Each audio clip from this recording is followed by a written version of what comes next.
It is Thursday. You know what that means. Another exciting episode of So Excited Podcast. And guess what? We got some new friends at the bottom. Well, I won't say it like that. Pause.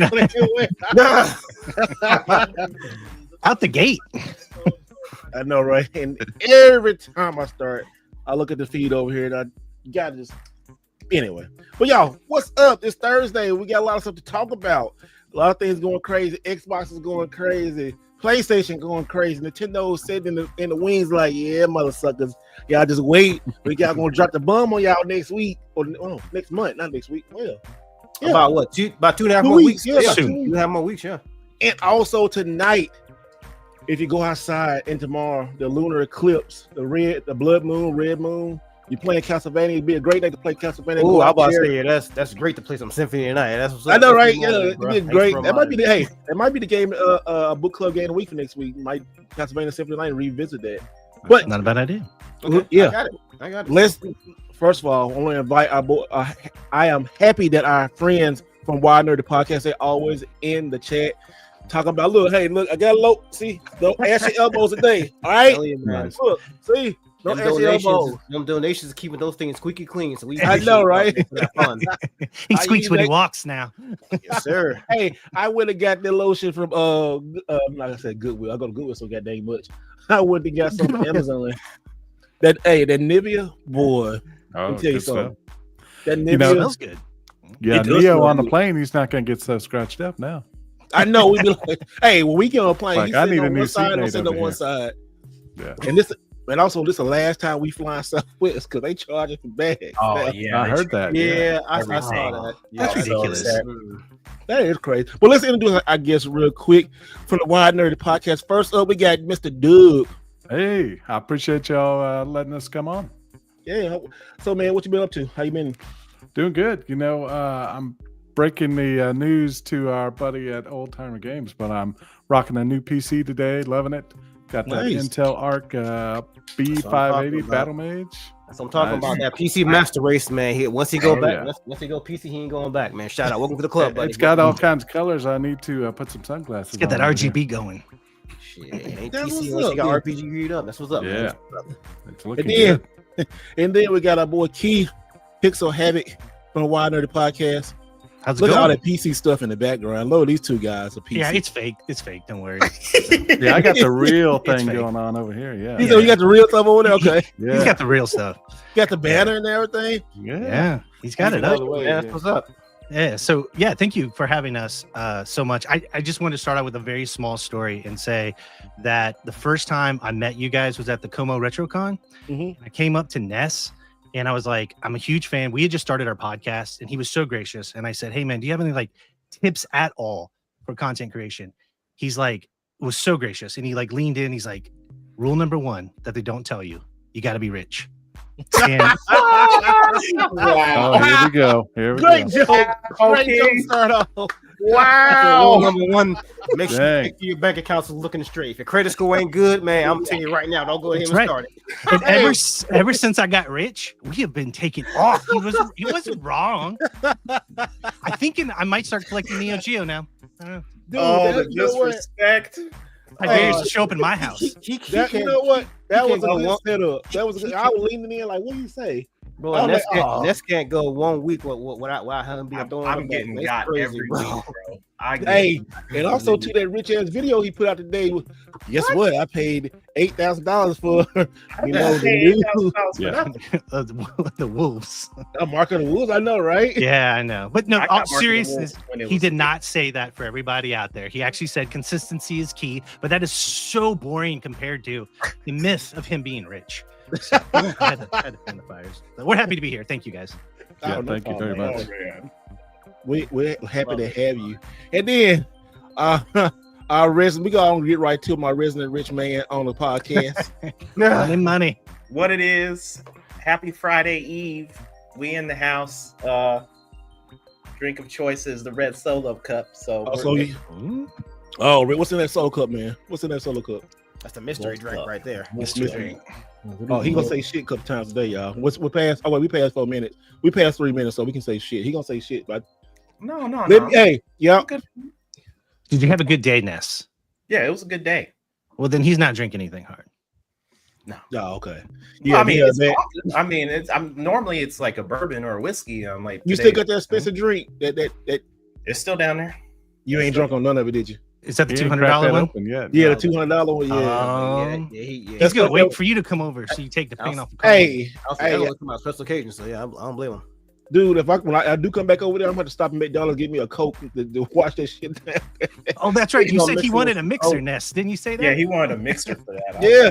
Hey, matter of fact, let me get to Megan real quick. Then tell you about my story. Megan, what's up, man? How you doing? Not much, man. As Ness was saying, Good Friday's Eve. I'm glad everybody's here, especially Ness, because whenever he's not here, our credit score tanks by about a good 250 points. So appreciate that, brother. We need Ness to break our credit score up. So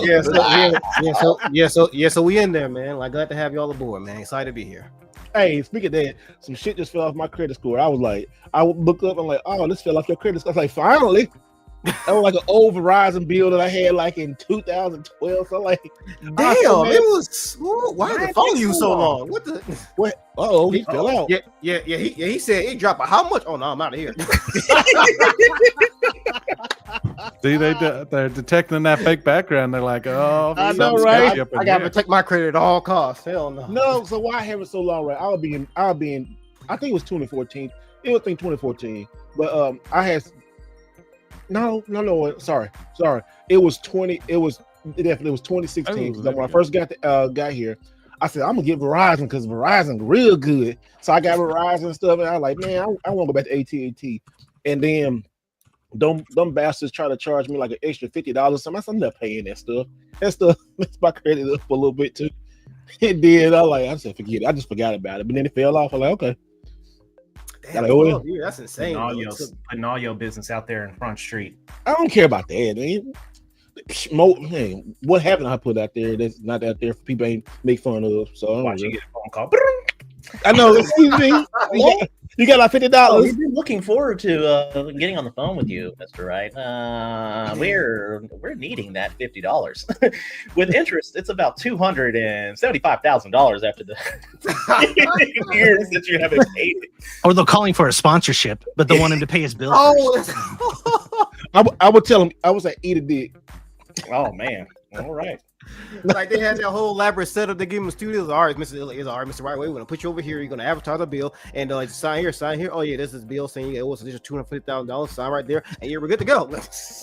Oh no, see, you got it all wrong. I just take Neo to the bank with me. They're like, oh, Neo. Oh, you credit's good. Your money's good here. Oh, hey, guess what? Miss Pink Princess in the city. Hope she's at the hospital, or if she's not, she's still in the hospital. She's still recovering. Hey, thank you so much. You are the official right now sponsor of. That's awesome. Sure. yeah. Hello. Make it rain up. Making it rain. He upgraded. Man, you getting fancy up in there. Yeah. You're on time. I had to invest this for you guys. I got myself a money gun. So super gun. Oh my there God. we go. Yeah, I had to go ahead and do that. So, you just you just load it in. I mean, hold on. I got some more bills right here. Hold up. If we keep going, he's gonna get a t-shirt cannon at some point. All you gotta do, you just load that bad boy up. Look at That's all it takes, buddy. That's all it takes. I can watch that all day long. Oh my God. Hey, appreciate that donation. Hey, like I said, I love that that became a part of the show. That's so hilarious.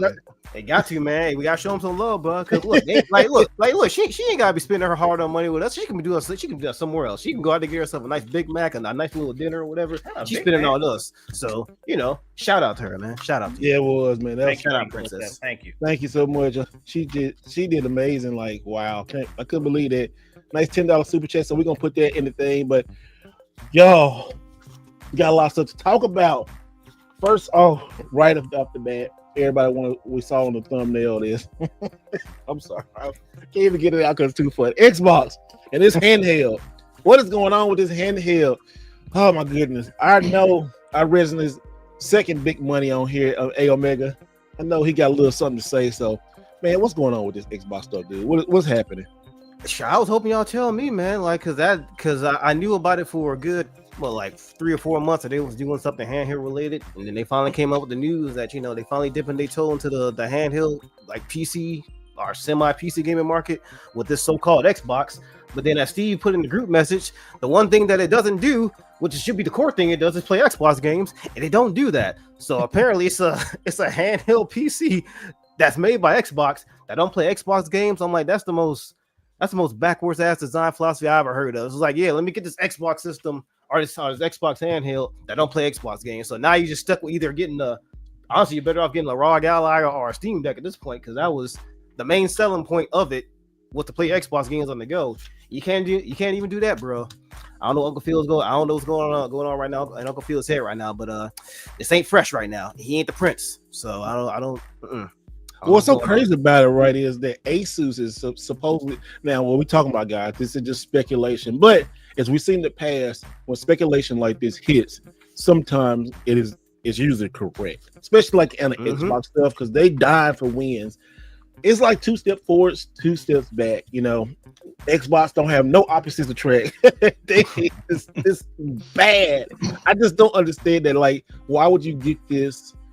It's over what's out there, and then the timing of it. The Switch 2 is coming out. Why would you even try? They're not doing themselves any favor. Water with the Monster Shark Switch is about to come out. I don't know. Anybody can take it. Anybody can go. I have strong feelings about this. Look, there's a really good market because of Valve and what they've done with the Steam Deck. What's crazy is that Windows, and it just drives me nuts. Windows is not good for a handheld. There's some that are good. People like the ability to tweak things on them, and I get it. But at the end of the day, there's a reason why the Steam Deck is still a lot of people holding on to it. Is because SteamOS is just more efficient. It's like Linux based. I don't know. I'm more excited, honestly, about the Legion Go that's mentioned in like some of the articles that's coming out. Which will be the first Steam OS base that's not made by Valve. I don't know what Microsoft's doing. They would be better to come out with a version of Windows that's for handhelds that is optimized with the memory, good battery life, all that stuff. Otherwise, it's tanked at this point, in my opinion. I don't know what they're doing. I'm surprised when they release it doesn't look like a toaster. And they kind of give me it. Well, you know what? Hey, speaking of that toaster, I have the toaster. That toaster is every morning when I could man, that toaster is dope. And does that put the refrigerator back here. I love my refrigerator. Does it put the logo on the toast? Is that what it does? It does. They put the logos on the toast. It does. Xbox branded toast. That's all they good for, is just branding shit with toast. Brandon toast. Oh, Ness, I know you're a big Xbox fan. What do you think about this? Are you gonna buy this or what? No. He's in. Absolutely not. You know how I am with handhelds. It's hard for me to really get into it. So it's got to, switch to. I didn't buy an OLED Switch. I didn't do any of that. I still have my original Switch. I do have a Steam Deck. Love the Steam Deck. I find retro gaming, man. Yeah. I mean, it's just it gives you a lot of variety. For me, this seems like a power play on Microsoft's point, and we probably don't see the writing on the wall yet, but Microsoft has the big heavy hand in terms of the money that they can drive. I mean, I know a lot of people out there say that Valve isn't going to get bought out or anything like that, but I think if they can justify an Xbox Valve collaboration first, which it seems somewhat what they're doing a little bit with OS, and then we hear a couple years down the road that Microsoft's buying Valve out. And then now you have, an Xbox that's literally playing all the games because, PlayStation games and all those are on Valve, and we're able to download those games and play them, whereas some of those exclusives we don't have on Xbox. So I think it's just a power play that we're not looking at yet. It could be, man. My thoughts. I don't know. Could be wrong. No, it's good thing. Sounds about right, brother. Sounds about right. Yeah, and I think you're right with the Windows Mobile. We've talked about that a lot, not being very good on the handheld part. You look at the Lenovo Legion Go S with that Windows, it's not really doing good on sales. Everybody's waiting till like May or April or June, whenever that Steam OS is coming out on the Lenovo Legion. I know I'm definitely waiting for it. Are they waiting for their tax return? No. I do, yeah. Right. Probably. Hey, remember, I'm taking Neo to the bank with me. That's right. Oh yeah. Keep rolling. Hey, Nest banking. We've got Nest we've got collaborations going on right now. Yeah, exactly. Protect your nest with Nest. Go and get that There we plug go. in. We I got see a you, brother. slogan. There you go. I love There it. you We got to go. get him a logo and a T-shirt and everything. Hey, you can have Google coming after me. But like this, and this thermostat, like that's all. But really quick, also to y'all, I want to talk about a sponsor of the channel. They help us out a lot, so much. They give out every time they do a release, and it is. We're gonna talk about these. Let me put it up on the screen real quick.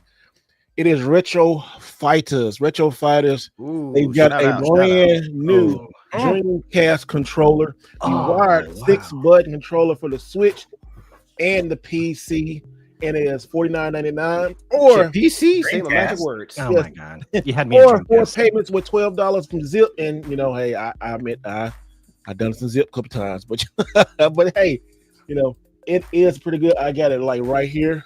And let me put this up on this full screen. They sent me this to the channel, Retro Fighters. This is great. It comes with this handheld little where you put your Oh, yeah. card, yeah. Oh, Your yeah, card, the memory card. DMUs, yeah. yeah, Yeah. your DMUs. I got it playing right here. There we go. I can show you better. I can tell you. There you go. So you have your VMU in here. You plug it in, the VMU. Plug this into the Dreamcast, and then You plug the dongle into the. and then this right here. Then you just Oh yeah, that's nice. on the back too, or no, at the bottom. At the bottom, you have to select like Dreamcast or Switch. So to the Dreamcast side, and sync it, and it plays perfect. It plays really, really, really good. I've been playing a lot of it, and I also what I like about it, it reminds me of the Sega, of the Dreamcast, not Dreamcast, of the Saturn. Saturn. There you go, the Sega Saturn controller. Do I have that? Saturn? Oh, it's way over there. I ain't getting it, but it has that. So, and also Yes, on the. Go ahead. How's the input lag on it? It's really good. I always check the input lag with fighting games. Yeah. It's quick. It's real quick. As you can see, It kind of reminds me of those. You remember when Street Fighter 4 came out? They did those custom controllers with the Mad Cats. yeah, Oh yeah. I love those. Yeah, the D-pad there, the directional pad looks very similar to that. But yeah, those are really comfortable for fighting games. Those are the best for And it sits in your hand like really, really.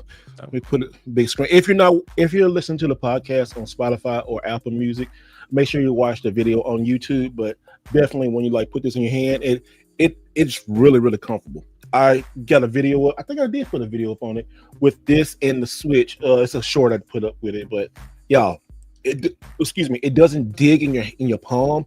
Some controllers just dig in your palm, and then after a couple of hours, you be like, this don't toss it. This right here is really, really. I'm serious. It's really comfortable. They got the capture buttons for the Switch, and those buttons won't work for the Dreamcast. But the 6-button controllers, man, easy play. Like Marvel's Capcom, all kind of fighting games, Guilty Gear, all the goodness. Power Stone. it's so freaking good. So go out and hit up your boys at Retro Fighters. Tell them Mr. Rightway sent you, and you can get the white or you can get the black. They sent me the black. The black is kind of a limited edition, I think, but I do kind of want the white one now, so I might have to go order the white one because I love that orange Dreamcast symbol kind of right here, like the Retro. That's I awesome. love that right there. That is pretty nice. I've always loved the color hues of the Dreamcast. Same. Like Xbox, they try to follow the same It's way, but beautiful. they made it darker. I'm like, the Dreamcast, they had it better though. They did. And Yeah. I love that it's on multiple platforms, and that if you're big into, like Ness was talking about, if you got a deck or if you're doing ROMs, it's sometimes you want the controller that matches the system if you're doing emulation, and that's that's perfect for that, because man, I love playing Dreamcast, whether a real one or just on the go for ROMs, man, and having a controller that matches, that's pretty awesome. I'm with you on the colors too.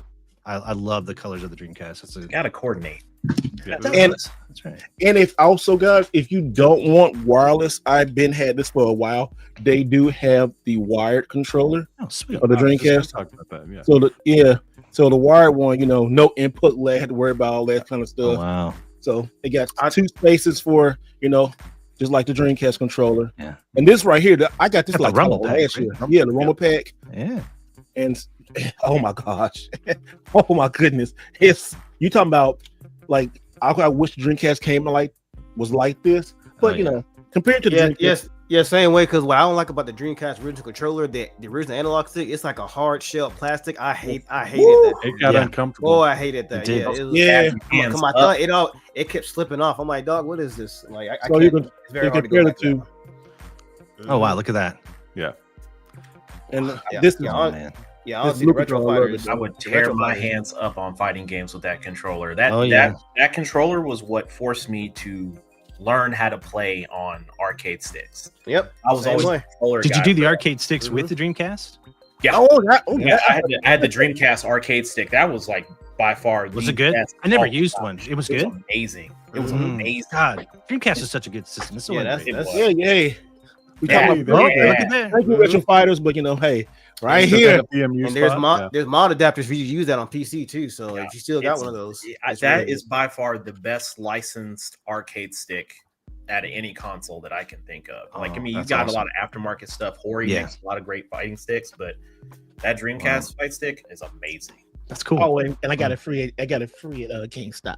And don't All drop it. Don't drop it on your foot. Woo! Don't drop Oh, it. yes. Is it heavy? Yeah, It's got some weight It's to it. beast. It will jack you up. it almost feels like it's a solid piece. Like it's The base it's is very metal. dense. The base, Really?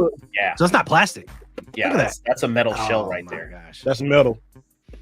They don't Back make them when like they made used stuff to. with- Yeah, I was about to say This that, is a yeah. deadly weapon. You can beat somebody's tail with this. Somebody breaks into your house, just grab that.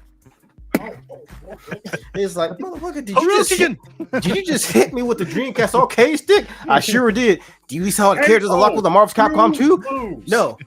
The disrespect. His Alexa turns on. Finish him.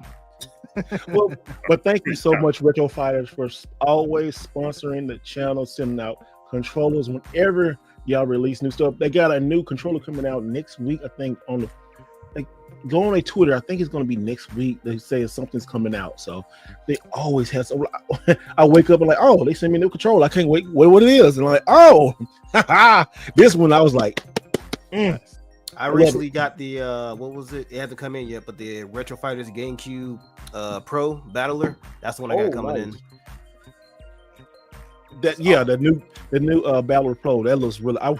Oh yeah, they said it's for Super Smash Brothers, right? Designed Mhm. just for it. Yeah, it's just for that. Because they had one before. It was just a regular Battler series, but the Pro Yeah. series, the difference is the analog stick. Because now it's more modeled after the C stick as opposed to just being like a regular analog stick. Because apparently, with the previous one that they had, it doesn't really work all that well when it comes to like Smash, like shooters and stuff. So yeah, I'm excited to get my hands on this and try that out. See any awesome. difference? So yeah, guys, and also to make sure you go follow them on their social media platform. Tell them Mr. Right Way and the gang sent you, and yeah, go get the controller. Very good I'm company. telling you, Mhm. I Very have good bought stuff. some stuff. They sent me a lot of controllers, but I went out and bought some stuff too. And I'm telling you, it's nice. They have nice controllers, and just go to their website and pick it up. But so let's get back to this Xbox thing. Yeah, Xbox. Oh, and they got Xbox controllers too, y'all. So Will it work with the Oh, new shut- not Xbox much longer. handheld? no, it's for the original Xbox. It's crazy. Like the original, they got a Oh, green, the OG. Yeah, that's right. They They did got a make green those. one. That's right. and it's really, really, really nice. I mean, I just put it back up real quick. Let me see. Just I to show forgot y'all they this made that thing. before y'all get back, before we get back bashing crazy Xbox what they've been doing and stuff. But yeah, like, wrong one. Is this page? No, you suck. Dang. It ain't Well, even come out yet, and you're already calling it sucky. I know, right? I guess I went to the wrong page and trying to put this live, people. We live, pal. I gotta pull it up now on Amazon. You know, Here you we got to go. wonder, Red Ring of Death, is that coming back with this handheld? Maybe the no. whole thing will light up. What would that be Red. like? What would it be like the red screen of death instead? I Like, guess the so. whole screen. Or you with get the light blue red? screen with Windows operating. Oh, Get the Oh blue screen. no! Oh, it would it be a would it be a Windows based too? Oh, that'd be. Oh, Yeah, no. it's gonna be. Imagine drivers. So Oh, Yeah. So, oh gosh, hold on, let's hold that thought. But Look at the here's color on that thing. Wow. I like that. It's called That's the the Halo Hunter. It's controller. out of stock. I don't know if this coming. This sold quickly because it reminds me of the old Halo. Yeah, it's the controller. Halo Yeah. color. It's the Yeah, Halo that's color. nice. It's beautiful. It's beautiful. It is beautiful. I think this is their only Xbox. Let me see what else they get. Oh, Switch and They PC. got one on Amazon. I posted in the group in the private chat. oh, did he? Okay. Nah, that green one. That's the one right there. That'll match my OG Xbox too. I got a green one in that color. Yeah, Amazon got them for $54.99. So Whoa, They got look, them there. little more. yeah, about $10 more. But if you a fan of it, I mean, $10 markup and that ain't too bad. So especially with a controller like Oh. that. Post it in the chat too. Yeah, those Sisu controllers are really I- cool. I- You can see the tumblers rotating on the backside. Oh, do they really? Yep, on some of them you can see it spinning every time it shakes your controller. Oh, okay. It was really cool. The Yeah, they got a see-through lot- shells, right? But it's like they got a lot of look, all these controllers, and then like the old Brawler Nintendo 64 controller is out of stock.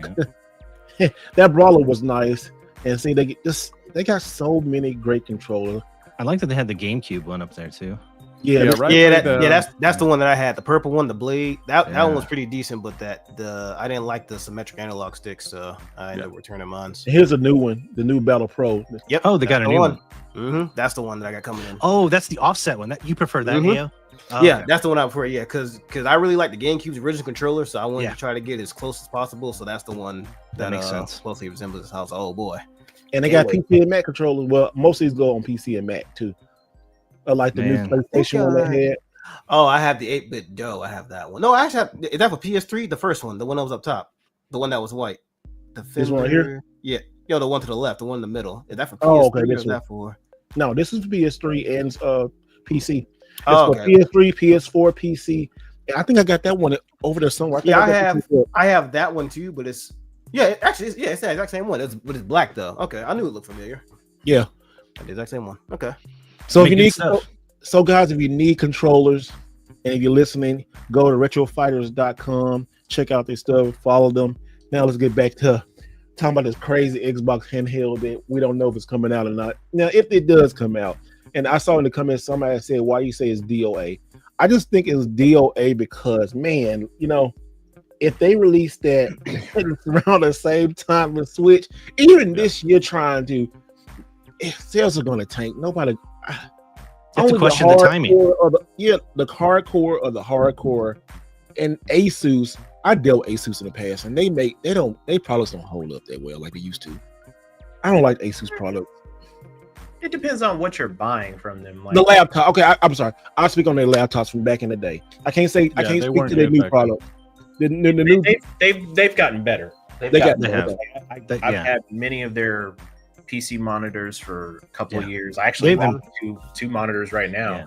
They've improved. They Yeah, had I a have they had a one. rough Yeah. run there for a What's while. up, Roger? My They did. ultra wide main monitor. That's the Asus right now. It's pretty good. Do you Yeah, think like- that this is sorry, I didn't mean to talk over you there. Oh, no, no, you're Like, good. What are you saying? Do you guys think that them stepping into this handheld market is for them to get some kind of more of a handle on distribution for Game Pass? Like, Yeah. do you think Game Pass has Mhm. a play in this? It has to. Yeah. Has to. got Yeah, I mean- because in the grand scheme of their overall grand scheme, they're trying to get it on from the words of Phil Spencer, trying to get it on as many devices and screens as humanly possible. So they got it on what you can do it on your phone. You got it on TVs like Samsung TVs and stuff. There's the Xbox, there's PC. Apple So TV. what would that leave? Yeah. Apple TV, and then so Android they would devices. have to have a handheld device. Yeah, It's Yeah, in my Android devices. it's in my Tesla. Like I can play Xbox. on Oh, my that's Tesla. right. You do got a. There Ah, is that I forgot about Xbox that. app in Tesla. That's right. Here's Well, it's There not you an go. app. That I can makes go. It's not an app. I can like go on internet and go to my Xbox account and sign into Xbox Live. Or I say Xbox Live. You see how long I've been with Xbox. Sign into Xbox Game Pass and just start playing. But you have to have really good like network and stuff. So because when it first came out, I was trying to play Starfield. like this Starfield, and I was like, oh, Mhm. but it played though. That's So- what Wait, I'm wait, saying. wait. You sat in your car and tried to play Starfield. Well, yeah, I did. I asked the same question. I was like, Well, I was Yeah. like, that's one hell of a all the first time games you try experience. to play in your Tesla, you tried Star. In the Texas heat. Yeah. It's hot. Being streamed to your car, yeah, that is the most definitive way to experience Starfield. I know, right? I got a Put it video on of my, autopilot going down the road playing. I got a video of my other second channel. I put that on there, but it's like crazy. That's cool. But yeah, it was bad. It was bad because that game was bad. But other stuff like I played like Sonic and it played perfect.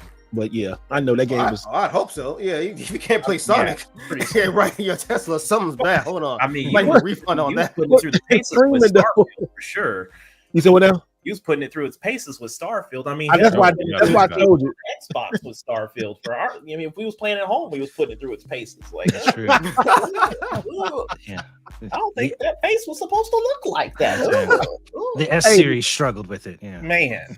Hey, that's why it's coming to play. I will play it when it comes to PlayStation to get the Definite Edition. I liked Starfield. A lot of people hated on it. I liked it too. I liked it, but I'm a big like I'm a big No Man's Sky. I love those kind of games, and I thought it actually got better. I personally, people are gonna hate me for this. I think it'll run better on PlayStation. It will.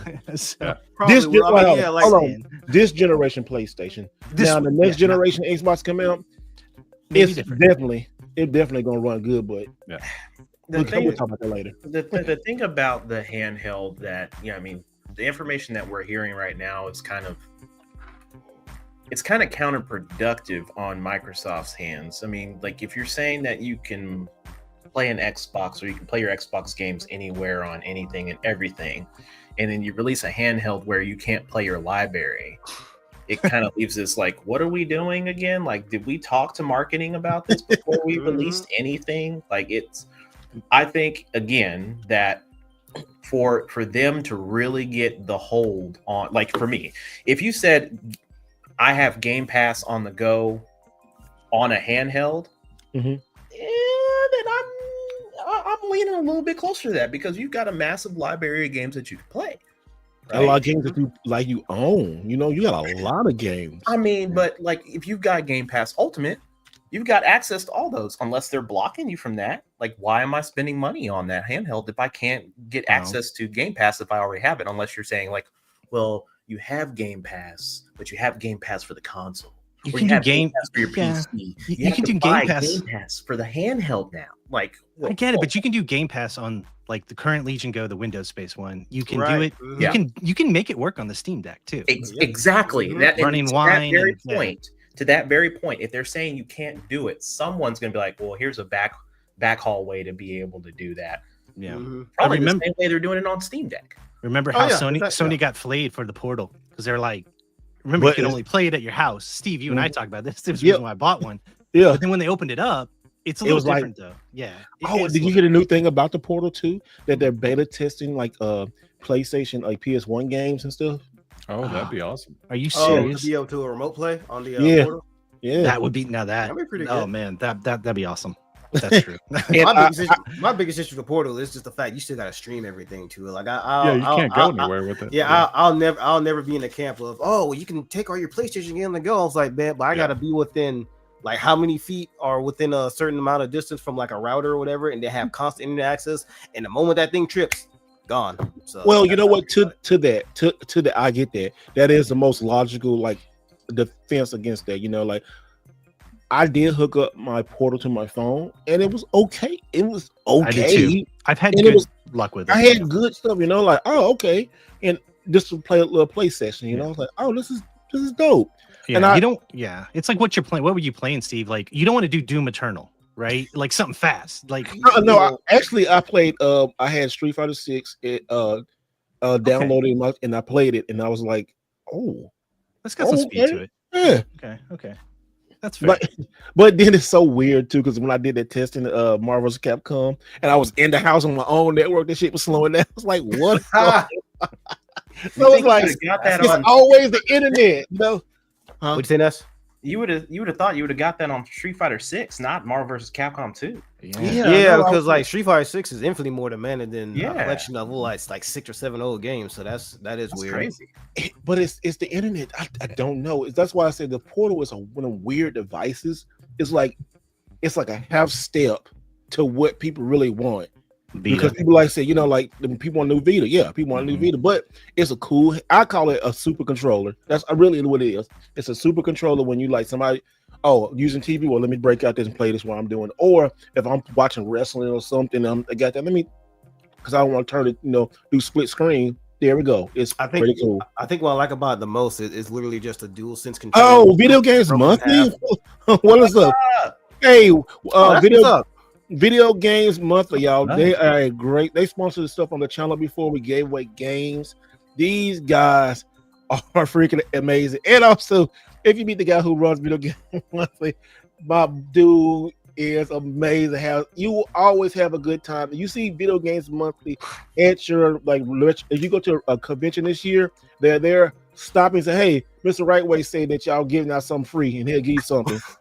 No, seriously, he'll be no. I don't know what for the okie doke. All right. No, seriously, no. He be having shirts. I ain't saying no games now. Oh, okay. I was gonna say. I was like, bro, you like giving out free calls.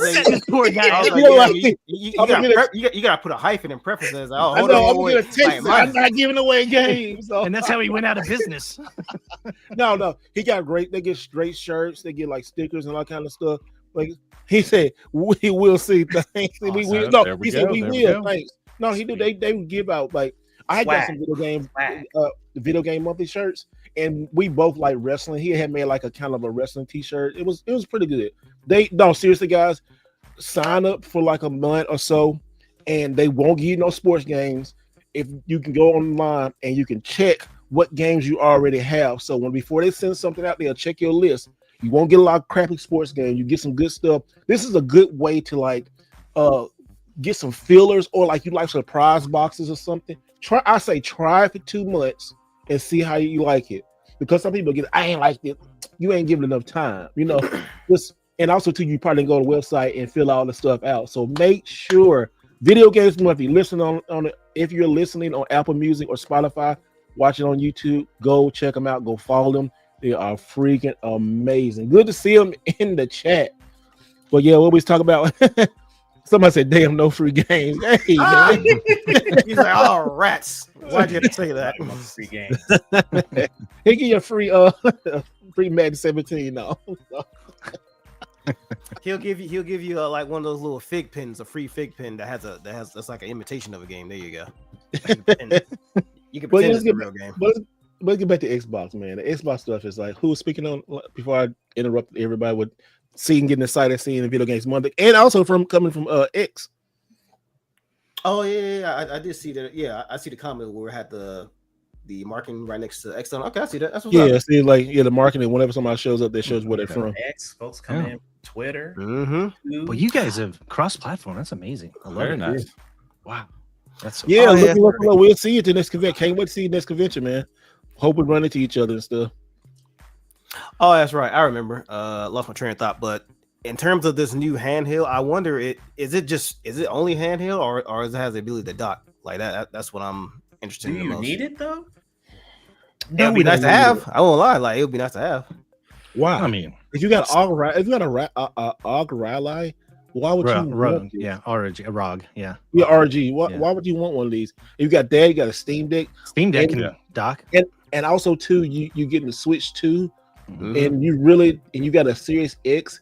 What is the actual need for this instead of like Xbox like putting our stamp, we jumping in real light? And you know what? They're noticing they're not really making it. They're letting somebody else make it right now because they want to just stick their toe in the water. They're like, you know what? We got Xbox can Xbox can do this.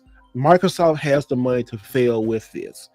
Don't get me wrong, it will sell units. It's not gonna it's not gonna sell. Now, is it gonna sell good as a Steam Deck? Probably not. Probably. Is it gonna sell good as Switch 2? Hell no. Absolutely not. Never. I mean, I don't think the comparison. I don't even think Switch should even be in the comparison anymore in terms of handhelds. But that's what the people was talking about the whole time. Every time these handhelds came out since the Switch did it, all of us like Switch this. They always compared to the Switch. Yeah, even though Nintendo's.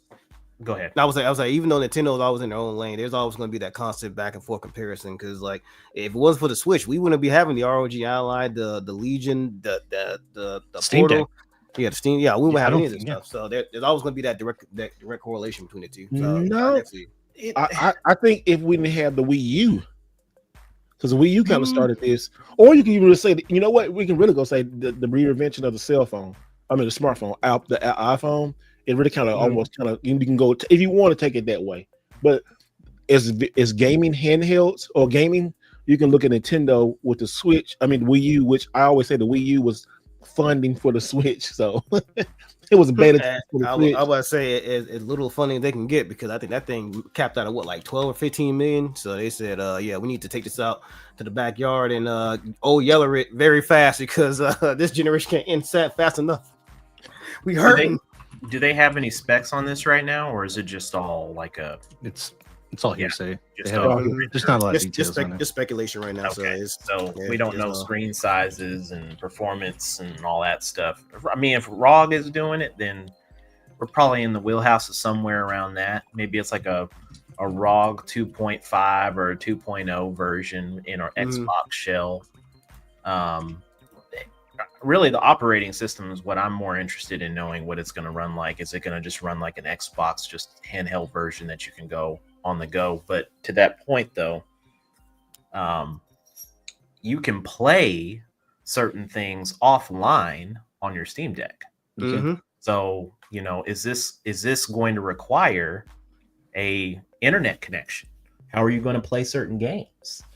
That's the biggest question, because we've gone down this digital format. Switch, they're good because they're still doing physical games, and we're good there. And some of the other handhelds, we can download a library of games that we can play offline, and we're good to go while we're traveling. And then when we get to our destination and we've got internet service, if we need to get online, we can do that. But with Xbox, we don't have that. That option. So what are we going to do in that particular scenario? I think it lives and dies by the operating system. If they do not have a handheld version of Windows on that thing, I'm not buying it. Windows is not meant to be in a handheld. Look at what they try to do. Y'all remember the Windows Phone? I had one. Because what they did, they took the desktop Windows and they shoved it inside of the phone. If they do, and that's what they've been trying to do with the current handhelds in the market. If they do that same thing, it's not going to work. Go back to the Dreamcast. Dreamcast was running a version of Windows, but guess what? It was not the full desktop version. It was CE, which was a mobile version meant for the compete with Palm. I'm really showing my age. I know. Oh, hey, the Palm. Hey, that Palm Pilot was a thing of beauty back in the day. Everybody wanted a Palm Pilot. Great, but its OS was fit for purpose. And you know what? That's what this boils down to, is the operating system and whether or not it's going to fail. And use cases to go up against Nintendo with their library and the way they do games. And you already have the built-in people, like if you want to, because there's two types of people with Steam Deck.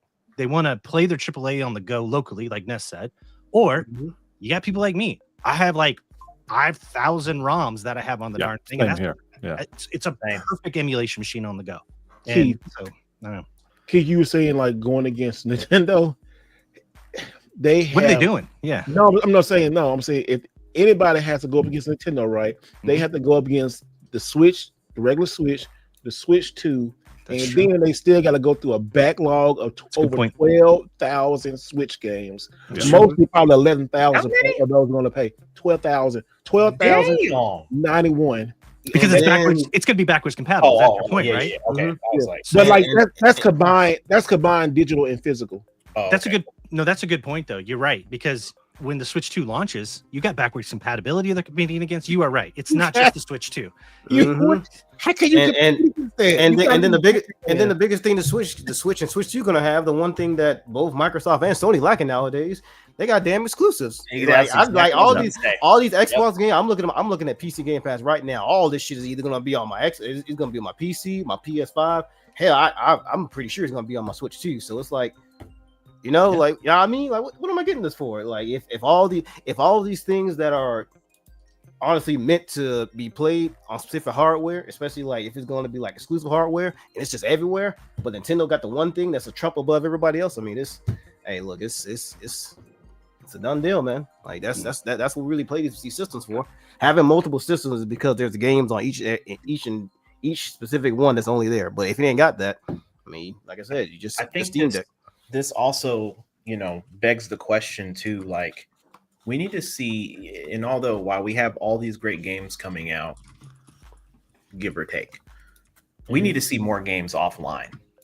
We need to see more modern games that offer an online. If you need to, do a bug fix or a hot fix or whatever, yeah, of course you like Returnal. Perfect example. I just beat it. I just completed that game finally. That was our first book club game. So I couldn't put the game down. It was a good suggestion. Yeah, it was a good game. It was a good game. More power to you. That's a grind too. Frustrating as hell. Yeah. But I noticed that the game was offline for like the first, 2 or 3 hours I was playing it. I don't know if it was a connection issue or whatever. And it's like, you're not online. And I'm like, okay. Then you got to worry about your progress and all that hard work you've done. Are you going back to where you started? And that's what I thought. But the way the game is, it's, you die, you start all the way back at the beginning anyway. So, but the format of the game, the basis of the stages change. But I didn't lose anything in terms of progress, even though I was playing offline, which I thought was really good. And I think there needs to be a lot more games that way. I think if we see more of that happening, where we run into scenarios like PSN's down for 48 hours. I was about to mention that, yeah. Right? We had situations like that. I mean, Microsoft's had situations like that in the past too. Nintendo's just kind of in its own little personal bubble doing its thing. But if we're able to provide games that offer an online, and every so often you need to update, that's fine, but you can still play offline. That gives Xbox a little bit more of a footing in this space to have a handheld to be able to play, because now you've got some modern games and you don't rely on downloading a bunch of ROMs or backwards compatible games that you could play offline. It gives you that option. Well, James said he didn't know Dreamcast ran on Windows. Yeah, Dreamcast was a CE edition. And also it was one. I said the first keyboard too. It had a CD to get online too, I think, right? It did. Fantasy Star Online browser? was one of the first MMOs. You could have a modem on that bad boy. PlayStation 2 was. PlayStation 2 was the first, but two was first. Sorry, because you had to buy the modem. Remember, because Final Fantasy Online on the PlayStation 2, that's right. Back in the day, and then also in Japan, PlayStation 2 was always online, so it was way ahead. But the Dreamcast was really good because it was just I'm going to the internet and play phone cord, and then like I'll get ready. And it's still online. You know what? You can still play Fantasy Star Online on some servers. People still got it up. Do y'all remember the import disc for the Dreamcast? Yep. I remember that. Like you would pop in the import disc, and then it would prompt it on the screen. You pop the disc out, and then you were able to put your import game in the game you were playing. So like I had Third Strike, I had Double Impact, Street Fighter Double Impact, and it was a Japanese copy. You put the import disc in first, and then you were able to pop in. That's so cool. Oh man, did it like modify the region? What did the disc do? That's what it did. It's like the disc just gave a program to just basically wrote a code so you can run it out of the region. Yeah. So it essentially just made it a region free. That's what it did. Yeah, that's exactly. You can play any region. Which that's so dope that they were. That's so cool. Yeah, that was the fall of Dreamcast too, because you can either copy that disc and you didn't have to get it too. I was just about to bring that up. Learning games. You look for a certain serial number, and that one will run your CDRs and go get a random music disc or a collection of them from like a Walmart, a stack of them for like $10-$20. Some CDRs. Have the whole library in about an afternoon, bro. If you had access to the game, that was it. I make the joke of, are you making a mix CD for your old lady? I'm like, no, I'm burning the Dreamcast game over here. Whatever. Much sexier. You ain't heard about that new Dreamcast song? What? Like, what? I'm getting my Shenmue on. Oh, yeah. Back to the online, I think I played Quake 3 Arena and Unreal Tournament online. It was pretty sweet. Yep, Quake 3, that's what I played. Back to the good old days of rocket jumps and stuff. Did you see that they released Half-Life for the Dreamcast? Like I saw, it was it was a code base. It wasn't the final version, but it was on its way to being ported. You can play it, I think, through ROM, and I think there's some places you can go to actually get a disc if you have a Dreamcast as well. The first half of because I still got the disc. The first half of the Black Mesa Institute, that's where the game takes place. You can play that entire section, which is pretty weird because when you're playing it, mind you, when it got ported to PS2, that's when we had the DualShock 2. So you had two analog sticks. That shit is weird as hell when you try to play on a Dreamcast. Yeah. With just one analog stick, you got to use the face buttons to move around. It's like, oh, hold on, I'm glad this got canceled. But it's still nice. It's still nice to have. Is like is like a piece of like gaming history that once upon a time this was gonna be on Dreamcast. So it's cool for that. Not cool to play though. Like, stay away from that shit. Talking about Dreamcast, man, it takes me back. I remember going into Babbage's. This was like, so actually, you know what happened? It was like the time that they were getting ready to pull the Dreamcast off the shelf was the time that Babbage's was shifting the name to GameStop. That was around the same time. So GameStop name was taken over. And I remember they were selling like Dreamcast for like $80 for the console. So they give you the console, 2 controllers, maybe like a crap game. I don't know. They were giving you like 2K, not 2K. It was another game. What's up, Socrates? They had 2K back then. I'll say it might have been 2K. 2K. What's up, motherfuckers? What's going on, Socrates? Yes. Yeah, what's up, motherfuckers? Mr. Rio. Newcomers. Here's richness. The exalted richness. Richness. Oh, man. When we do a live thing, we had to get you a crown or something, like a little something. A virtual ring. A virtual ring. A ring. Give him a ring like this. Yeah. Give him a ring or something like that. Steve has really coined this. You have started that trend. Me? No, Steve has started. I was gonna say, don't blame me. I'm not blaming you. You just jumped on the bandwagon. I helped. He started the fire. I fanned it a little bit. Y'all dousing that shit in gasoline and lighting the matches. There's the first one. Boom. There you go. I'm just over here like, Lord Jesus, there's a fire. Ain't nobody got time. I got bronchitis. Ain't nobody time for that. I got asthma. Oh man. Oh, was it Doug? Bring the camera down just a little bit so we can fit you in the box. We want to see a pretty mug. Yeah, what I'm saying, it was your camera was going like it was going like ooh. It was that new PC. It's I know, right? It's Yeah, melting this his, new setup. I haven't got it all God. the way in tune there. All right, guys, we're gonna we almost kind of finished with Xbox conversation. We're gonna go into a little something we used to do back in the day, but just do some pickups. You know, we love to show what we got brand new. We got some new stuff. You know, Ness got some richness out for. You like, there you go again. So we'll let our guest start first. We'll start from Pixel Havoc, Keith, and see what did he get anything brand new they want to show off.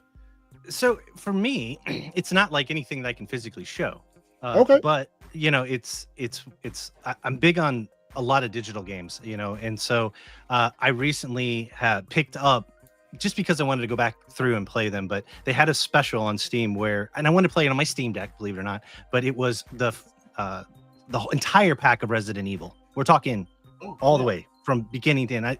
And it's funny, I think we said it on like one of the earlier podcasts. I went back and I started playing Resident Evil 1, and it's awesome because, you know, I'm playing it on my deck, but then I realized You playing like what? I forgot how bad the controls were. Balls. You playing on something? No. Hey, you. Oh, balls. Yeah, you know what I mean. The Steam Deck. I was playing on the Steam Deck. Yeah. Oh, Steam Deck. Okay, Steam my bad. Deck, not balls. This guy. Not balls. This guy. You know, that's funny he said that because when we do our podcast, you know, I'm like, what'd you say? Yeah. I get that hearing aid working inside here. Probably mixing up my words. What it is? Drinking like Ness. So that's what it is. I'm out of beverage. No, so for me, it's light. It's the digital pack of going back and revisiting the Resident Evil series and just remembering like the things I loved about it and the things I kind of thought were better than it was. You ever go back and play an older game? You're like, I remember these controls being better than what they were, or something like that. So it's been kind of a cool thing for me to go back through and play through that. But what's your favorite Resident Evil? 2. Okay, yeah. Which disc? PlayStation 1. No. Well, I mean, what story on Resident Evil 2? Character? Okay. Oh yeah. Like Claire. Claire. Yeah. Claire. Okay. Yeah. That I always like play through on that, just because from that perspective is good. And for me, it's I don't know. I remember having it on the PlayStation 1, and I just remember the ambiance, the sound. It grabbed me more than even the first one did. Yeah. And I don't know. Being in Raccoon City, that was a sweet spot. Yeah. And then my brother, he'll tell you like his favorite is, I believe it's 5, if I remember correctly. He's 8. He likes 5. A lot of people don't like 5. Yeah, he'll shoot me. Is it 4? I'll 5 ask is him. when they went to Africa. I'll ask him. No, it's the 4th one. It's Okay. 4. They did a remaster recently. That's what it was. Yeah, 5 because 5 had the weird shooting mechanic, didn't it? Yeah, and they messed a lot of stuff, but they went to Africa, and then it was some just different stuff. It was okay, but it was the Xbox 360 because I remember that was a really good action game. But Resident Evil game, it was kind of yeah. It came with the red. It came with the. I remember it has a. I want to still get it. Resident Evil 5. It's in a box for the Xbox 360. Resident Evil 5 system. It's all red. Xbox 360 come with red controller. Comes with Resident Evil 5. Because I definitely eventually want to get all the collector's editions for the Xbox 360 because I got the Gears of War and Halo 4, and I want to get some more. I'm gonna get it's like 9 or 10, but some nice. I don't want to dip into it too early, but again, my brother, he's a collector, he does the retro cons. Doug and I work the booth. That's how we met you guys. Yeah. He recently showed me he's been on this run of collector edition Resident Evils where he got the Biohazard house. He got remember the chainsaw controller. I need that. Yeah, like he's been getting all of those. And it's crazy. The collector's editions that I actually wanted the house you're talking about because I think that's Resident Evil 7 because that's the one with that's the one with the mock-up house and there's lights and you turn it on. You have to see some of the Baker fam. I was like, man, I wanted that. It's gone. I can't find it now. People want like $900 for it. I know where you can get one. We got one. I got you hooked up, AO. Okay, appreciate it. Yeah, if you're interested. Yeah. Brayson Trades. Oh, his brother do good trades. Brayson Trades. Oh yeah. If you come to the Como RetroCon, guys, we'll all be there. We're gonna do a live podcast at the Como RetroCon. Y'all, one booth you find me at. I'm telling you, hey brother. Yeah.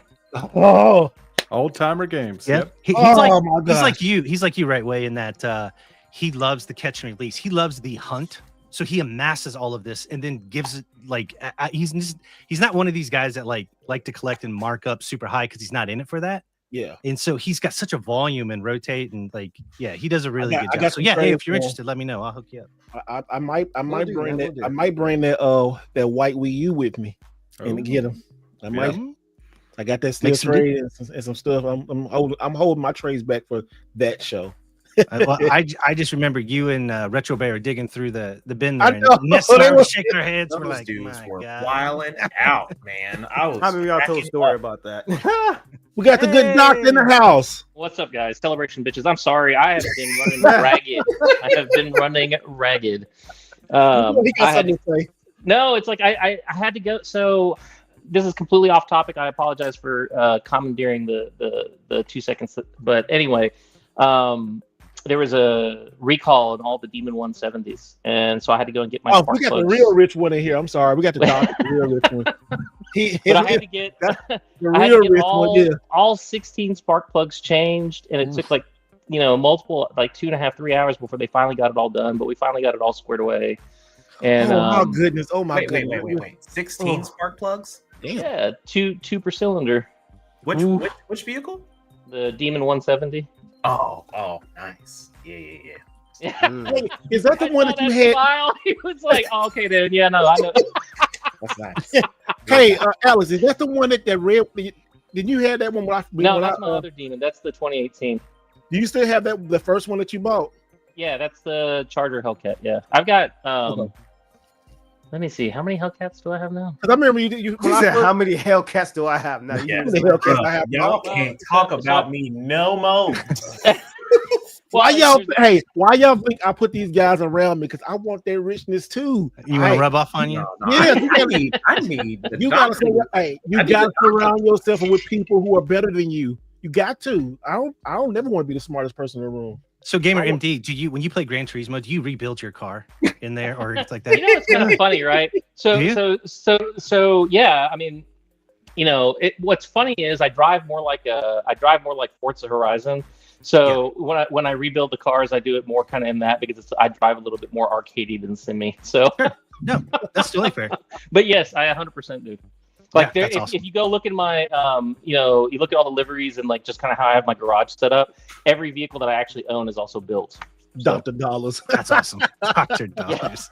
No, but I I like mean, that. just so that you know, so I've got a 2016 Charger Hellcat. I've got a 2018 Dodge Demon. I got a 2021 Ram TRX, which is a limited edition. There's only 702 of those. I've got Demon 170, and then there's a 24 Hellcat Durango.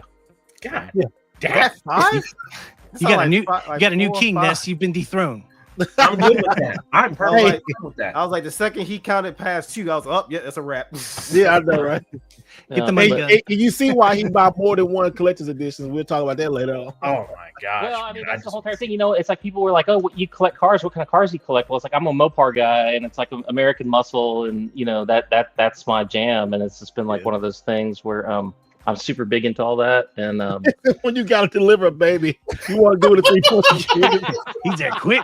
Octane. He hits the nitros. And to make that time for that. I deliver my it's baby more- a quarter I got mile more at of a the Vin time. Diesel. Yeah, it's the Vin Diesel vibe. You know how he's always like riding around in the Mopars and stuff like Family. that. It's kinda like- It's all yeah, it's all about damn. family. Deliver that baby, baby.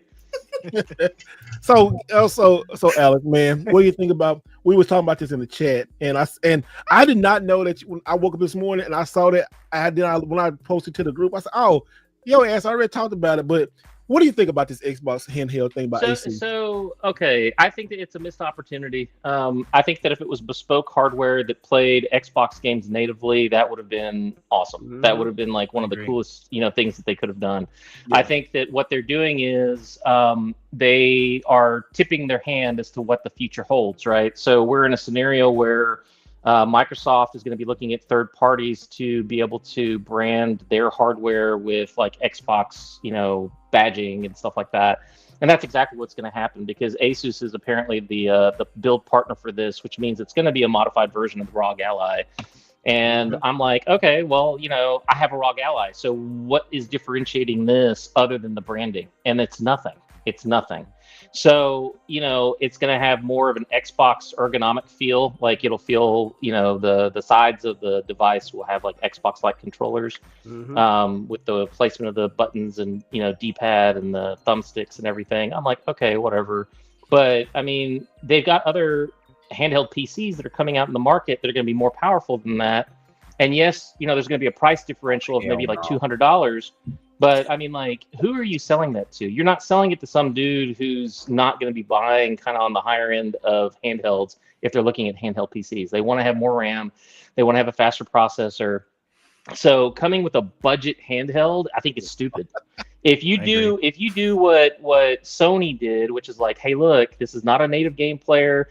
Its specific purpose is for you to be able to use your PlayStation in a different room without having to buy another PlayStation. That messaging makes sense, right? Yeah. Still not my favorite, right? I still think that, I would have preferred a bespoke hardware that played native, like PlayStation 4, games or something like that. But I understand where they come from. And the difference is the price point. It's like $150, $180. If you buy it used, maybe $120. So you're in a scenario where, well, this shit makes sense. I understand why this device exists. But when Microsoft comes in and says, hey, this is going to be a $500 handheld or $400 handheld, no, damn, I'm like, wait a minute. It's like my Xbox Series X is $500. Yeah. Right. So at this point, what are we doing? How and why did we lose the plot? And they doing shit. The concept of a Microsoft Xbox handheld is not bad. It's this execution of it that is suboptimal, which tends to be the hardware history of Microsoft, right? The Xbox 360, the reason why it stood out, you have to look in who was running Xbox at the time, right? Peter Moore was in charge of Xbox. Yep. That guy knew what the hell he was doing. That guy brought Sony to the mat, right? They had the closest generation between those two ever during the 360 PS3 era. Now, the PS3 technically still had more consoles sold worldwide, but in the United States, Microsoft held its own admirably. And then when Don Matrick and all those guys came in, I mean, it's been when we talk about hitting the slippery slope, we started at the bottom. We started at the top, and now we're here because now we're at the bottom, right? Like we're going the opposite direction. And it's all the way down to the bottom. Yeah, I mean, and so what's going to happen is, I promise you, this is when we talk about the next generation Xbox, there will be a next generation Xbox, but I can almost guarantee you that it'll be an Xbox branded PC. And maybe there'll be some upgrade potential there. Like you can upgrade, like they'll have like a prepackaged, slide in graphics card, like RAM modules, things like that, to where you can maybe upgrade it for a quote unquote mid-gen refresh. And I think honestly, that's not necessarily bad. The biggest issue that we have with PC gaming, like for console gamers, is that console gamers like plug and play. I connect it to my TV. I have 1 or 2 cords to connect. I turn my controller on. I'm playing games. There's no driver optimizations. I don't have to troubleshoot shit for the most part. Not that it doesn't happen, but it's a lot less frequent. So if Microsoft can somehow make the PC plug and play, that is the only move I see left for them. Outside of that, it's done. And they might as well just go ahead and embrace being a third-party publisher and put their games out. Which, by the way, now that they actually have a group of games that are coming out, then we're in a scenario where it's like, Sony and Nintendo are going to benefit from that, which means that the majority of the gamers, because that's where the majority of console gamers play, they're going to be playing Microsoft games, and Microsoft will be doing better in terms of revenue and generation of engagement with their IPs. I have them. That's when you said what that, Alex. When you said it just popped in my mind. It was like Microsoft is like right here, right? Microsoft is like the mom and dad, and the Xbox is like the little kid, and like Xbox is like, hey, you gotta find some other way to make some money to grow your business, and then like so. If Xbox can be third party for right now temporarily, and then like we'll let everybody have our games, get that money, and then try to invest it back into this next generation of Xbox. Could that be the plan?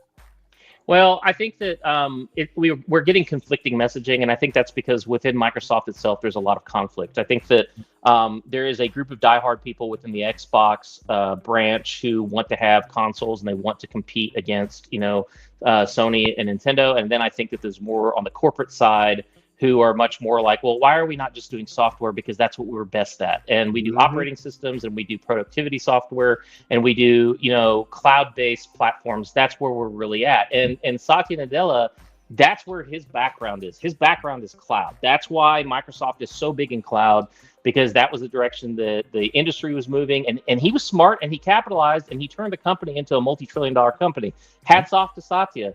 Satya, on the other hand, though, is not a gamer and does not understand the gaming business and is wrong about his approach. And quite frankly, I think that that's where the conflict lies, because if you look at the origin of Xbox, it was a ragtag group of people who got together and said, hey, why don't we make hardware that is basically a simplified PC so that people can play PC quality games on a console?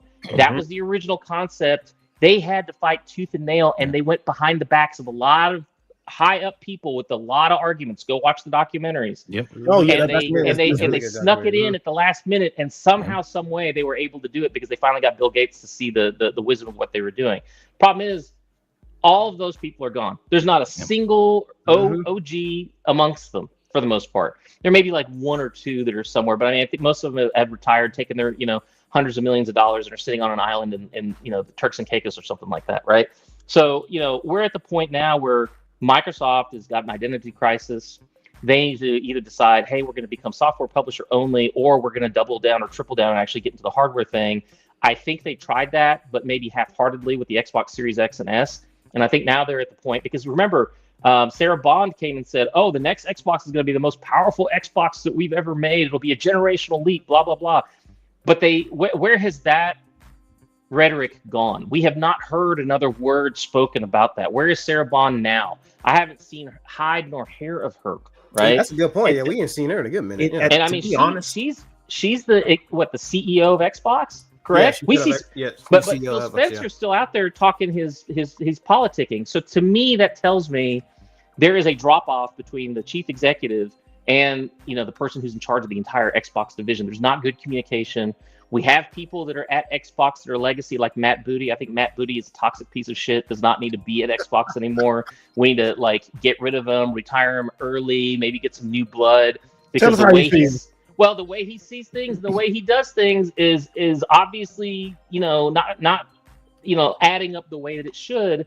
Because for $1 trillion company to be playing a low third at this point. Thank you, in the console wars. I mean, you know what I'm saying? Like, where are we at? Like, that doesn't even make sense to me. So, I just, again, I think that there needs to be some serious restructuring. If it was up to me, I would spin off Xbox into its own company. I would take it out from underneath Microsoft. You've been saying that for the last 4 years. Yeah, too. I don't see how it survives. I honestly. So what you would have to do is you would still have your relationships within Microsoft in terms of like co-developing OS, co-developing certain aspects of the console's infrastructure, right? But you would then have people who are actual creatives and people who are passionate about gaming making the decisions about how to run the financials. Now, either they're going to do a good job and the company will succeed, or it'll die. But at that point, because Microsoft has spun it off, it's not going to hurt Microsoft anymore. So it's a sink or swim type of situation for Xbox as a brand. And honestly, sometimes being in the crucible that way, where you're under that level of pressure, oftentimes will bring the best out of a person, right? Like, you look at elite athletes, or you look at elite anybody in any field.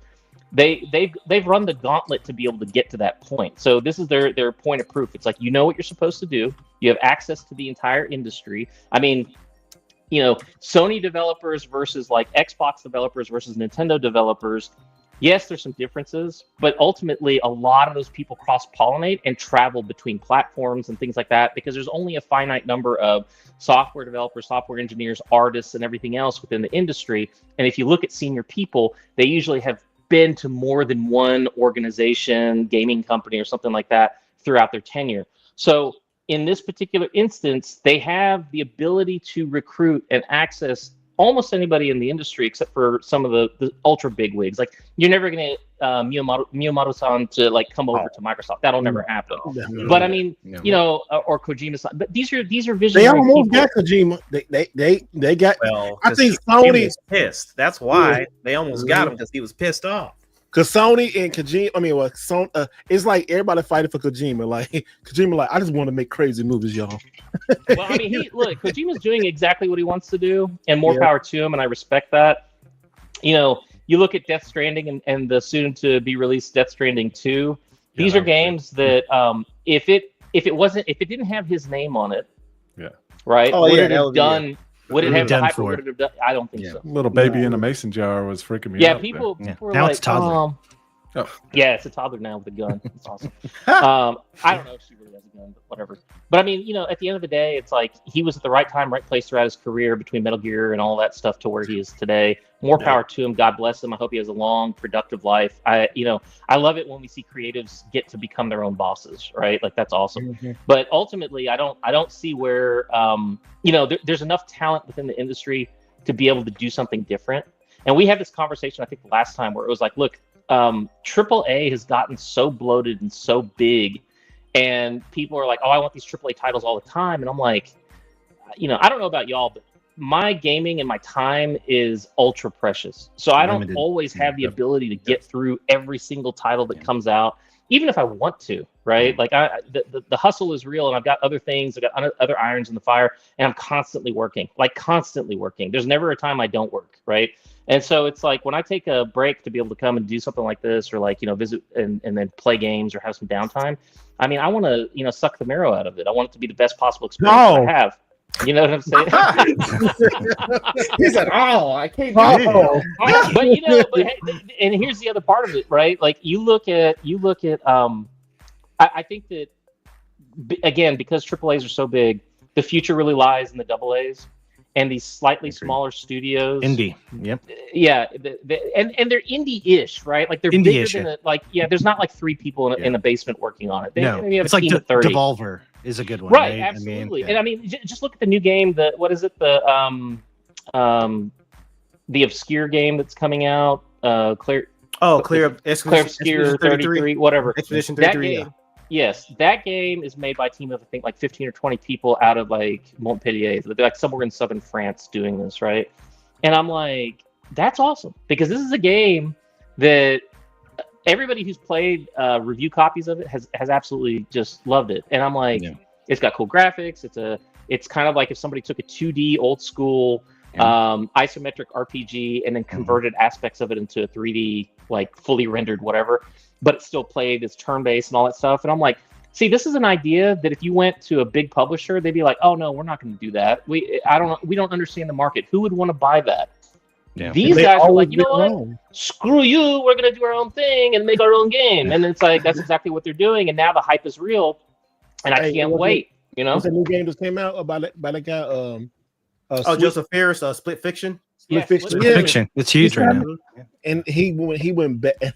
I love that dude. He's not scared of nobody. He like, nope. I try to call his game woke. He like, fuck you. Look to us. Yeah. He did It Takes Two, right? He's a filmmaker. He's a filmmaker too, right? Like he started out making film before he went into games, and I think that's one of the reasons why his titles, like the stories in the titles, are just phenomenal, because he understands scripts and script writing and how to actually get a narrative together. Yeah. Yes. Well, Alex has made up for his 30 minutes being late. No. Give him a round of applause. Give him applause. Yeah. Yeah, I appreciate it, gentlemen. He's been waiting to get. Hey, one thing about Alex, I know he's been waiting to get that out. I know Alex for so many years, for over 20 years, man, and he's real passionate about Xbox. I mean, I could call him an Xbox guy, and when they start fucking up, he let him know. I'll pull him over the rocks over that, because it's like, I mean, I'll be honest. First and foremost, I'm a gamer, very platform agnostic. I play on PC, I play mobile, I play Switch, I play retro, I play PlayStation, I play everything, right? Yep.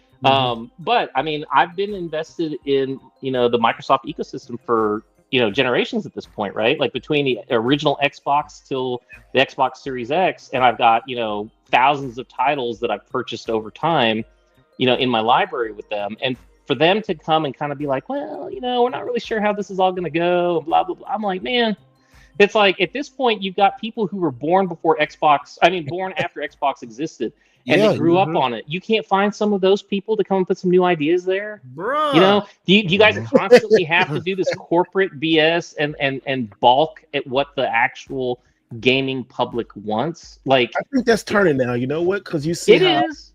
I think it took the fall of the AAA game and the rise of the, like, I want to say indie and I guess double A games. Because I always go back to two perfect examples, like the Switch Lite and the freaking Astrobot. Us hardcore gamers, we're gonna complain about Switch, especially playing Pokemon on there. But these new kids, they playing Fortnite and all that kind of stuff on there, and they don't care about that. They might care about graphics. Yeah. No, it's like Ness was saying about his daughters. It's Roblox. I mean, they don't. Yeah, they don't care about this. They don't care. Gaming has changed. They don't look at we got to catch up now. If they really, like, to be honest, they need to bring in a tiger team of gamers at some of these companies. They need to bring in a tiger team that's a mixed bag. So you've got folks that, for the most part play modern. You've got folks that play retro, and you put them in a think tank and you push the executives out of the way. I mean, and that's really hard when someone's trying to run a company and they want to make and they want to make a lot of money. It's like, look, we are the consumer. We're the ones purchasing your games. Here's what we want. Here's what we need. And here's what's going to make you a lot of money in the end goal, because we're going to keep playing these over and over again. It's just going to be a recurring door of money for you all. It's a win-win for both sides. You give us good games, you get paid, and you continue to get paid, and you continue to have consumers come back. That there is just this huge gap, this huge miscommunication, because we've got folks that come from other industries that run businesses a certain way, and they think they can come into the gaming industry and run it that way. That's not the same thing. It's just not. It's the business and the mechanics behind investments and all that bullshit. Yeah, is this true? Is this true? T-Belly was saying Microsoft turned down GTA 3. That is true. Yes, that's true. That is really? True. Microsoft turned down tons of games. Yep, they told Rockstar to. Yeah, that was on that documentary. They were the first up to have that. They turned down Destiny because Halo was supposed to turn into Destiny. That was the original. Bungie wanted Halo to eventually evolve into Destiny. They turned that down because they said they did shoot Halo's the flagship. They did choose their destiny. They shoot themselves in the They foot. chose their role or their destiny for real. Wow. They shoot themselves in the Well, foot, man. they also had the opportunity before Sony to buy, Bungie. All of it. And They did. they turned it down. Now, in retrospect, the fact that Bungie has just fallen on its face because of all the internal corruption, Yeah. I'm like, okay, fair enough. They dodged a bullet. However, the founders of Bungie are ex-Microsoft. So it's kind of like, these are their own people. So they must have been like that when they were still with Microsoft too. A leopard doesn't change its spots, right? So this is like one of those scenarios where, again, me mentioning Matt Booty and some of these other folks, I think we got some toxic fucks because it's like, I can't remember the story. I think this is when, the game with the weird little, I can't remember the name. So you talking about last year when they shut that studio down and they had that one game? No, not when they shut the studio down. So what was it's the video game where like you're traveling around in like a person's psyche and stuff like that. Psychonauts. Yes, that we're talking about Psychonauts. So when Microsoft came That's a good to game. buy, But what's the name of the studio for whatever reason? You talking about Double Fine? I think Double Fine. I keep wanting to say Take Two, and I was like, it's not Take Two. Okay, so when Microsoft came to quote unquote rescue Double Fine, Matt Booty came into the room and said all kinds of stupid shit, and literally all of Double Fine, they all looked at each other like, "Are we all about to walk out or what?" Like, because I think I heard that story too. Yeah, and so it's like he treated them like shit, like they're just some fucking commodities, not like, because Double Fine is a very creative heavy studio. Everybody, it's founded by Tim Schafer, who did part of LucasArts. I mean, it had a pedigree to it. 100%. And so, he came in and basically was the hand that rocked the cradle, and they were all like, "Nah, man, it's like you can say all that shit, but we ain't doing none of that. We're doing it like this." I know what you're saying, Alex. Go ahead. No, so I'm just saying, it's like, basically, so he came in and it's like he blew all these people off. That I'm like, literally, it's like you are in there messing with these people's baby, and you don't know shit about their corporate culture. You don't know shit about their process. You don't really even know shit about their IP. And now you're gonna come in there and be like, "Nah, we're gonna do it like this." I'm like, "No, get your little booty ass out of here, Matt Booty. Ain't nobody got your time for that shit." I mean, God. Oh my God. That's a lot of like you tell little booty ass out of here. But listen, when you got people like that at the top, you have to look at the people under them and how they take care of business. So if he's setting the tone by acting like that, his subordinates and his subordinates also act like that. And that's why Microsoft is horrible. When it comes to that shit. You go into any job, it doesn't matter what it is. You go in guns blazing, you lose credibility, you lose morale. It's management 101. You don't go in and start changing things. You go in and do your due diligence. You go in and start looking and seeing like, okay, where are my top performers? Where are our gaps? You sit and you watch. You sit and you watch. You observe. If you're a good leader. You chill for a couple of weeks and you just absorb all that, and then you validate what needs to be cut, trimmed, and cut out, and what needs to be kept, and then what needs to be grown upon. Those are the things that need to happen. And the fact that you have individuals coming in, especially in a video game company, it's a revolving door. Tons of developers, publishers, all this stuff. It happens. Studios close down every day and new ones pop up and spring up. And then there's tons of people that come in that want to design a new video game. We have thousands of games that get developed a year. Some of them never hit the light of day. Others get slapped with a AAA, a AA, a B, an F. It don't matter, but they get made. But having individuals like that are what caused this industry to fall into the gap that we're in right now. We have a series of consoles that are coming out.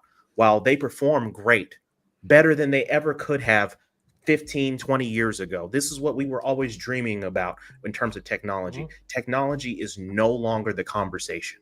That's not the conversation. We can talk about frame rates. We can talk about GPUs and processors and all that bullshit all day in a year. When it comes down to it, it's the damn games. But I almost see like there's a parallel between what AAA is going through and what you see in the film industry, in that look. They don't want to take a risk. You were talking a minute ago, Ness, about that. They want to go with what they think. You're right. There's what we want, but they want to go with what is a for sure thing to get return on investment. That's why you see constant sequels in the movie space. They're going with established IPs and they don't want to take a risk. And because they want that guaranteed money. Yeah, they take a risk. It's more nefarious. Hold on, Matt. When you talking about the risk and stuff, look at people who did take risks and look what happened. Like Concord. I mean, Sony had. I'm sorry, but I feel for people who lost their jobs on that stuff. But they had movies ready. They had the anime stuff. They had clothes, controller. I never forget Alex and like, you better get that controller. We was in the group that morning. He said, "Hey man," right, he said like that shit got pulled. It's like if you got a Concord controller, mint in box right now, that's worth money. It's about $200. It came down, but when it was up the peak, like Alex, like, you better get them controller. I said, oh shit, I had bought the controller, but it I don't know what happened. It didn't ship, and I had to go back and get it again. And then as soon as I ordered that controller, like the next day, all the controllers was gone. And same was up, and that happened after because I like Ness. Hey man, I just found Concord. You need to go order it. And I came over to say they got them at Walmart. The hoes pulled all that stuff on Walmart. We went to like 2 Walmarts by his house and couldn't find it. We sitting in Walmart. He ordered 2, and I ordered 2. This motherfucker got his 2, and I ain't get, and they kept mine. I sent my shit and got it graded. And they got it back in 2 weeks. I was like, all right. And he's like, you got it graded? I'm like, hey. Damn, they graded and sent it back within the same time frame that game was online for. Bro. That's crazy. That's crazy. No, but I'll tell you something else to the point that to the point that you guys were making about whatchamacallit, the film industry. So the film industry, like all other industries, has now turned into a service industry. And what I mean by that is everything is governed by metrics. We show something to somebody. What did these people say? Oh, well, these people didn't like this, or this people didn't like that. So what they do is instead of taking narrative risks, everything comes down to the lowest common denominator. What is it that the majority of people liked, and what is the majority of the things that people didn't like, and let's cut out all the stuff they didn't like. And that's how their creative process is, which is why it's trash. Because all it is it's reductionist and goes down to the one thing that everybody can agree upon. And film, just like books, just like comic books, or novels, or art, any kind of art, drawn art, whatever, music, it's supposed to, push the edge. It's supposed to create something new that you may not have ever experienced, so that it can, encourage a wider form of thought.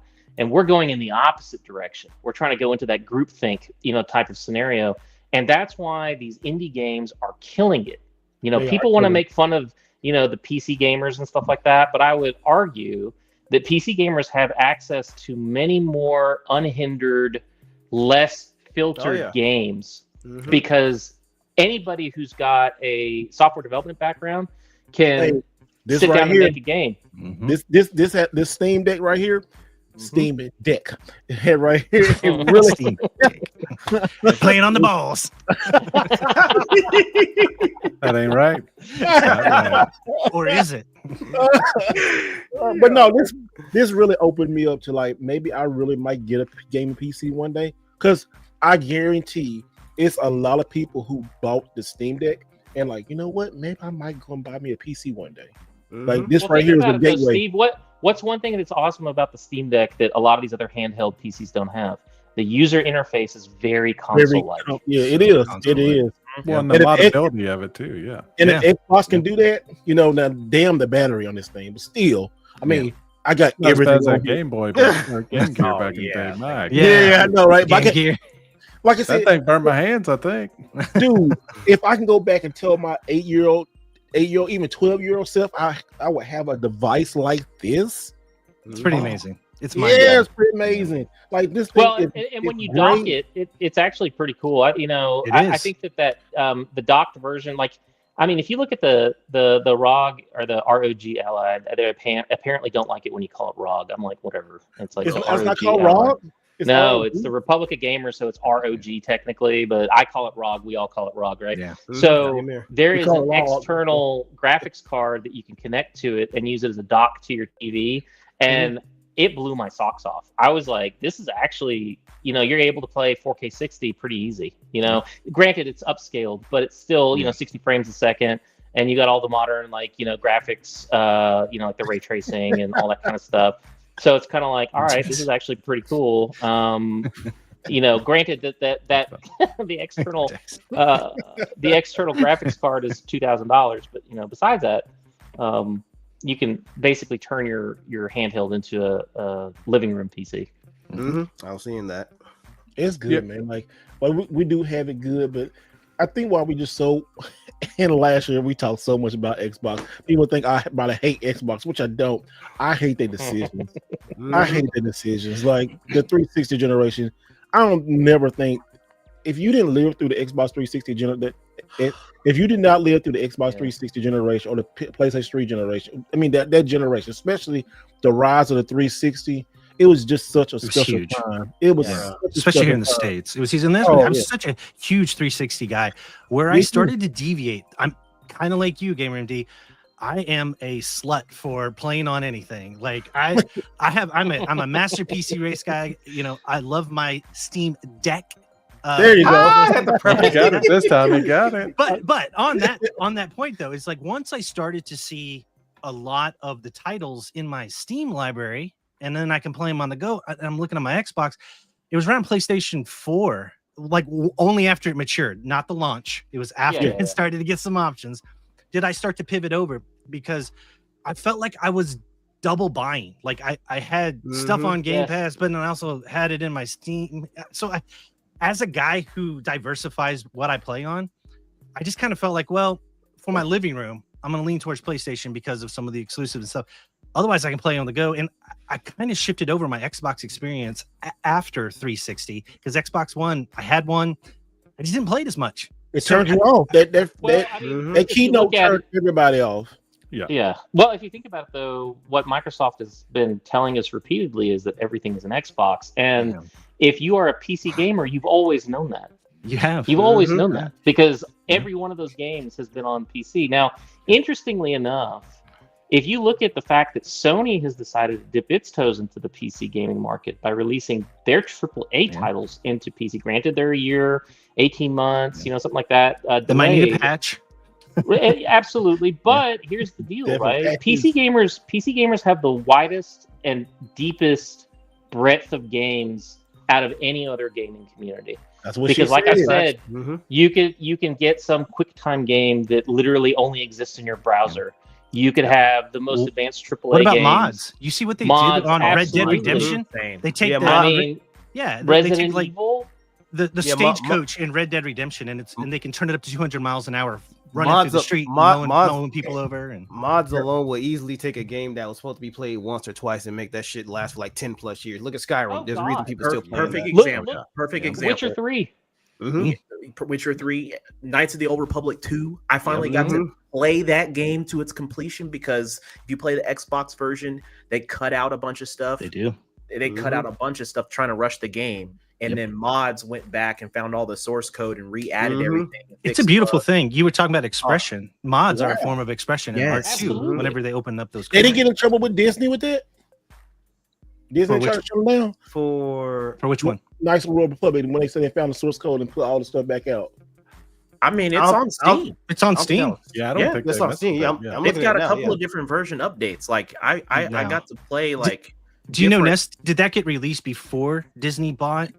Yeah, I was trying to remember the timeline. Yeah, so I did. It was maybe that's why they didn't touch it because Lucasfilm was still, it was still on Lucas. It was still on Lucasfilm. Maybe that's why they didn't go after him. I don't know. This pod about to get an AOESB. There you go. That's right. Well, but that's the other thing too. You have a lot more freedom with the licenses too when you are on PC compared to consoles. I mean, if you do something that breaks the terms of service with Sony or Microsoft, they can suspend your entire account regardless of how much money you spent, and you can't do anything about it. Like you could literally lose thousands and thousands and thousands of dollars of games if something goes pear-shaped on your account. So Digital. Yeah, although I love physical, I buy digital too, and I always have that in the back of my head. Hey, if they mess with my digital copy, do I know where I can get a bootleg? Because it's like I am not playing any of those games. It's like, once the transaction has happened, I don't care what the terms of service are. I own that game. Like I just give zero shits. And so it's like, as long as we're cool, we're cool. I'll play it on your service. You start taking shit away from me, I'm gonna take shit away from you. I mean, that's just the way I'm gonna play it. I don't have any qualms about that. But fortunately, I've never run into that issue. And this doesn't reflect the views of the right disclaimer. Disclaimer. I'm not encouraging or condoning any of this activity. I'm just saying, don't fuck with my shit.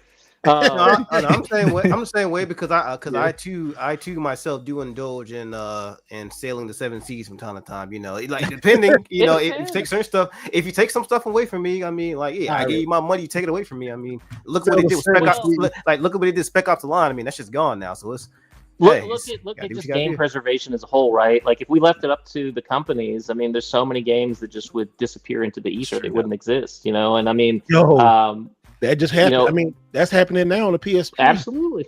Like, I think when I talked about it in the last PlayStation video I did a couple days yesterday.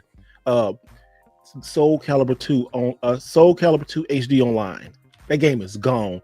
If you bought it, you get to keep it. Like you can re-download it. I think it came out. I know I got it for the PlayStation 3, but I don't know if it was on the Xbox 360.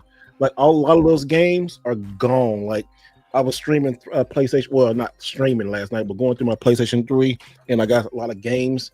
I actually got 2 accounts, and I still got 2 accounts. Got 2 different totally games on there, and a lot of those games I got are gone. Like Tekken 5 Online, is gone. The Loco Roco a game on there is gone. A Concept HD Gran Turismo HD Concept was gone, but they wasn't gone from my account because I downloaded at the time. So it that's a slippery slope. But Xbox and PlayStation do have good stuff. I mean, got good services. If you bought the game, you can go back and get it. But if you don't, have y'all seen that Instagram? What is it? Embracer Games Archive. Have you checked them out on Instagram? Embracer Game Archive. So they are. I don't know if they're like a nonprofit or they're a company, but their whole mission statement is collecting every single piece of physical video game hardware, games, memorabilia, all that. So they've been that's awesome doing that. Embracer Games Archives. Yeah. Yeah, it's saying they hold like 72,000 objects at the moment. Yeah, and growing. Dang. Like I noticed them when they picked up a full AES collection. It looks like Mr. Rightway's house. Dear God, man. It does. Wish they got a full AES collection. Yeah. Oh, you should see these pictures, man. It's all Japanese. It's a Japanese. I'm looking at it now. Yeah, I'm looking at it. Oh, yeah, I see. Now this is like a straight up library though. Like it's basically what it is. They let people come in and walk and look through the library. Oh, they got the Kaiser cases on. That's what they're all Kaiser cases. Yeah. Oh, wow. Every single Neo Geo game is in a Kaiser. That has to be a very large building to house. Oh yeah, bro. Can you imagine the insurance? Library. Can you imagine the insurance they have to maintain? Man, everything's millions irreplaceable in there. Millions of dollars. I know where I'm going if there's an apocalypse. Game, but there won't be any electricity, so it won't matter. We'll find some solar. They'll be like, Doug, get over on that track. Start getting I gotta electricity. put some energy into this battery. He's over there pedaling the bicycle. Just think you try to open that stuff up 200 years from now. It's gonna be like them shoes that people be open the shoes are dust. Oh God. No, it'll be. This stuff does oxidize and degrade over time, and there's a lot of people. Like it's amazing. Some of the YouTube channels where they go back and they restore, older consoles and they're taking transistors out and all this other stuff. And I love the guys and gals that do that. Like, I mean, it's just so much love, and you can tell they're into the hobby and they totally get it. And so when they, update an old system like that, and I'm just like, man, that's badass. That's a skill set that you have. You're able to showcase it to people. Super cool. Super cool. And of course, you can put mod chips and stuff in there too. Yeah, my AES is the person I bought it from replaced all the the resistors and the caps and all that, refreshed everything. The arcade stick got refreshed with new buttons and internals and all that good stuff. So I was like, oh man, yeah, I'll pick this up, because that stuff just ages. I mean, like we're getting up there now. A lot of these consoles, I mean, we're 20 plus 30 years now, so we're like, woo. Yep. But gaming really is not that old though. What, like 50 years, 60 years old? Like physical, you're 50, 60, yeah. Yeah, so it's really not that old. So, but still, like a lot of us in here grew up with almost everything, So we did. Yeah. It's amazing going to the cons to see how the demographic though is, because you changed. do have people. Yeah. But like when Doug and I worked the booth, I was so surprised at like how many younger kids came. And one mom told me one year that her son was autistic, and and apparently playing like Nintendo grade Super Nintendo, he could tolerate and he could focus, but anything like on other consoles. So that's why they go to these cons, is to encourage him, because it helped him with his disability. Like stories and stuff like that you hear, you don't think about. Yeah. Like Doug and I looked at each other and we were like, I never would have. I think talking to her more, there was a lot of motion blur and stuff. Not to say what he had going on, but those old retro style games are what helped him out big time. Yeah. And that's what I like about these little companies, these little development studios. And we talk about this all the time. You don't have to have AAA graphics, like the best graphics. You go back to the old school 2D retro pixel style. It's amazing. They hold up. Yeah, but let me ask you though, right? Like I think we're all the generation where gameplay and story and graphics, it was the excuse me, it was the total package that made it for us, right? And we appreciated various aspects of it. And as those aspects grew over time, it was organic and gradual and whatever else. Now, you look at kids that the first game they have ever played in their entire life is Final Fantasy VII Integrate or something like that. Like, if that's the game, that's a game to start. and then all of a sudden they're going back, and you're like, "Hey, play some Super Mario Brothers," and they look at you like, "Motherfucker, what's this shit? I ain't playing this." You can't be starting at the top. A lot of you know what? Oh, go ahead. I'm sorry. Oh, I was saying can't start at the top. You got to ease into it, right? High expectations. Well, that's what I'm saying, though. We have had the luxury of growing with the hobby. Yeah. We were there from the beginning, and we have grown over time and have appreciated the ups and downs and everything, and we've experienced it organically. Anybody who's coming in trying to catch up on a 60-year history of gaming, like, okay, well, first you're going to have to play Pong, then we can play Pac-Man, then you can play Super Mario Brothers. And it's like, they're like, okay, when do I get to play, my Xbox, 720 or my PlayStation 12? It's like, well, first we got to get through the history of gaming.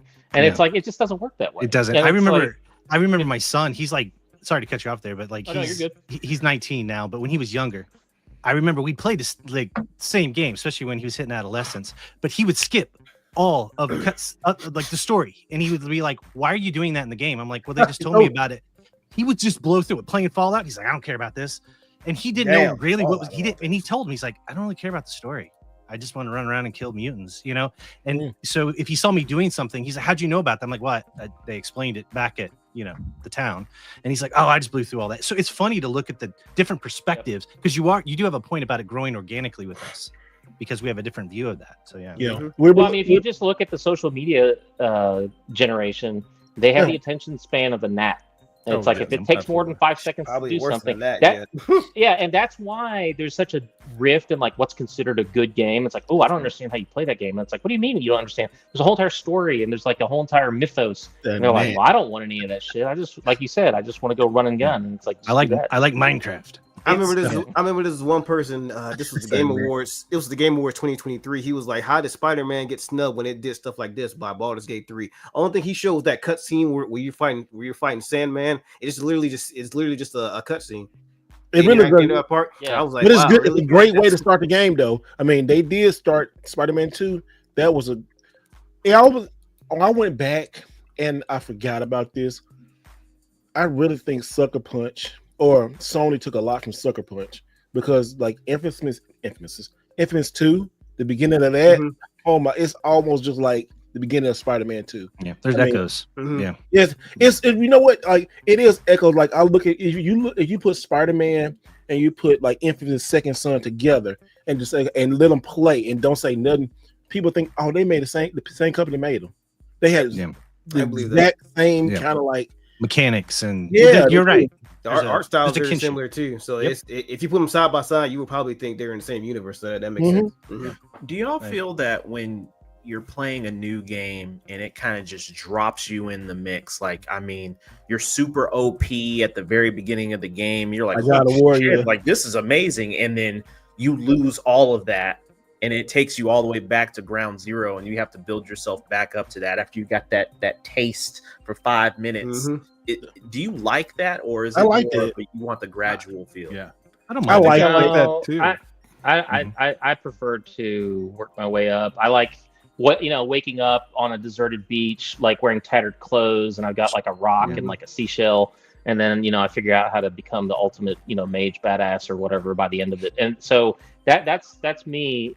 I think a lot of times the other thing that's a side path on this segue on this is when I beat a game like Horizon, Forbidden West, and then I come to play the sequel. It's like I want my character to advance through, not like, oh well, I hit my head and I was unconscious and forgot my powers and I have to learn how to do everything over again. I'm like, nah, bitch, you need to give me all my shit and let me go ahead and start that second game. I wish the Mass Effect thing, to your point, Gamer, like had caught on. Where your prior game, how it's started. Starfield does that now with New Game Plus. Yeah, I mean, you with Mass Effect, your character's storyline was the decisions that you made, the decisions that you made were there, and I wanted that to carry on though into other games. Like wouldn't you imagine if you had your gear in the prior one, like he was saying, that'd be kind of cool. It probably would have made sense if like the entire battle mechanic hadn't changed from 1 to 2. Right. True story. Because I'm like,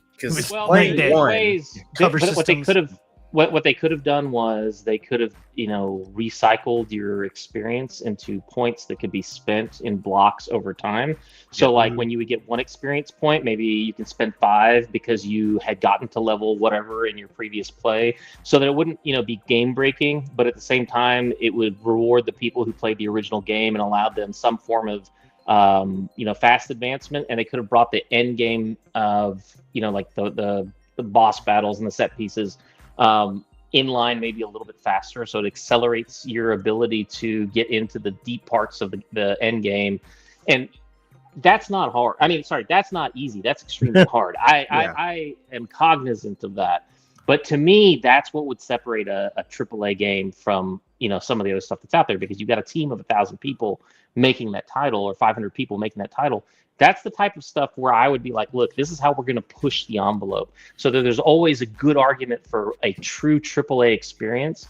And then the AA folks can still be in the boiler room stage, still making and cooking in the kitchen, and then coming up with something. Hey, this does taste good.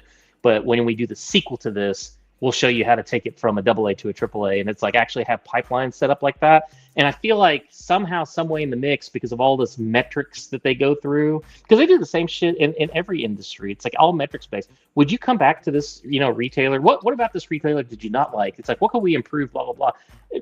And it's like, people's opinions are important, but at the end of the day, they're fucking lay people. They're not experts. They don't know the ins and outs of that business or what it means when you say that. And so it's like you have to temper that. I'm not saying you don't need feedback. You do. But it needs to be tempered. The feedback cannot be, it shouldn't be the cart in front of the horse, right? It should be the other way around. I think that's why in kind of going back to that original question, I think that's why I kind of like the Jedi series a little bit. Like with Survivor and Fallen Order. They are good. I like right? Them, yeah. Because when you play Fallen Order, of course you're building your character up, and Good point. my automatic thought going into the second game was like, oh shit, I'm gonna have to start all over, figure out how to learn all these different skills that I learned in the first game. But they're like, no, you keep all that, you're gonna learn new stuff on top of what you learned in the first game. Exactly. Like, okay, I like that. That's the way it should be. That's the way it should be. I was like, it's funny that you mentioned that, because another game, actually, this game pretty much does exactly what y'all was talking about. Final Fantasy VII Rebirth. If you play Remake and go into Rebirth, a lot of the weapons and gear, like the materia, like the magic system, a lot of stuff carries over to Rebirth. And I think, in Rebirth, you don't even start off level 1. Like a lot of RPG, I think you start from like level 15 or 20 or something like that, and you gradually work your way up. So that I think it's also depending on the type of game. Like RPGs, yeah, like that should be like a constant thing. But if you're talking about like, you know, going from years 1, 2, and 3, it's like, all right, do you really have too much stuff you start off with? It's like, if it's like RPG based, that make more sense to do that. I think for series like that, they're going to continue the story, you know, like from game to, like, you know, going back to Keith's, you know, like with Mass Effect, when the story is kind of continuing, bringing some of those things over, unless you're doing like a complete overhaul of the game. I mean, we didn't see much of a change from 2 to 3 in terms of like the battle mechanics and, you know, armor and weapons and all that stuff, because they ended up bringing a lot of the old weapons from the first Mass Effect over, if you know, got to a certain point. But, you know, those are the kind of things that I think about in terms of like retaining someone who's bought in on a particular game series and that wants to continue that motion. It's like you thought enough of the gamer who's playing this game to say, we understood how hard it was for you to go through all those trials and tribulations to get to that level in the previous game. We know how hard it was for you to get that insane armor that was super OP in that game. And you may start the second game with that armor and come to find out it's not the OP armor anymore. It's freaking trash. You'd be like, what? No, that completely obliterates everything that I did in the first game. And it just makes me feel like, why did I waste my time here if I'm going to go after something new? So it's just the little things like that, putting those in those games, and the developer saying like, no, we hear you, we see you, we want to make sure that, you know, it's seamless when you go into that next game. It's those kind of things. That quality of life. It's not just quality of life. It's also that, like you said, seamless integration, and allows you to be more immersed into the world. Like, so for example, when you watch Star Wars: A New Hope, right? When you go to The Empire Strikes Back, Luke Skywalker has become more powerful. And by the time you get to Return of the Jedi, he's now a Jedi Master. So, you know, it's not like all of a sudden it's like, oh, I made another movie, I have to like figure out how to do all my Force stuff again. I mean, it's like, it's not like that. It's like, he's like, no, I remember how to do this. Games are becoming more movie-like every day. You know, they're doing a good job about it and stuff. It's not duck, 300 million ducats on it. Well, they're doing that. I think the one thing I don't like mainly about today's like modern gaming is like they're treating the vast majority of the audience like everybody's fucking stupid. And that's just getting infuriating, to be honest.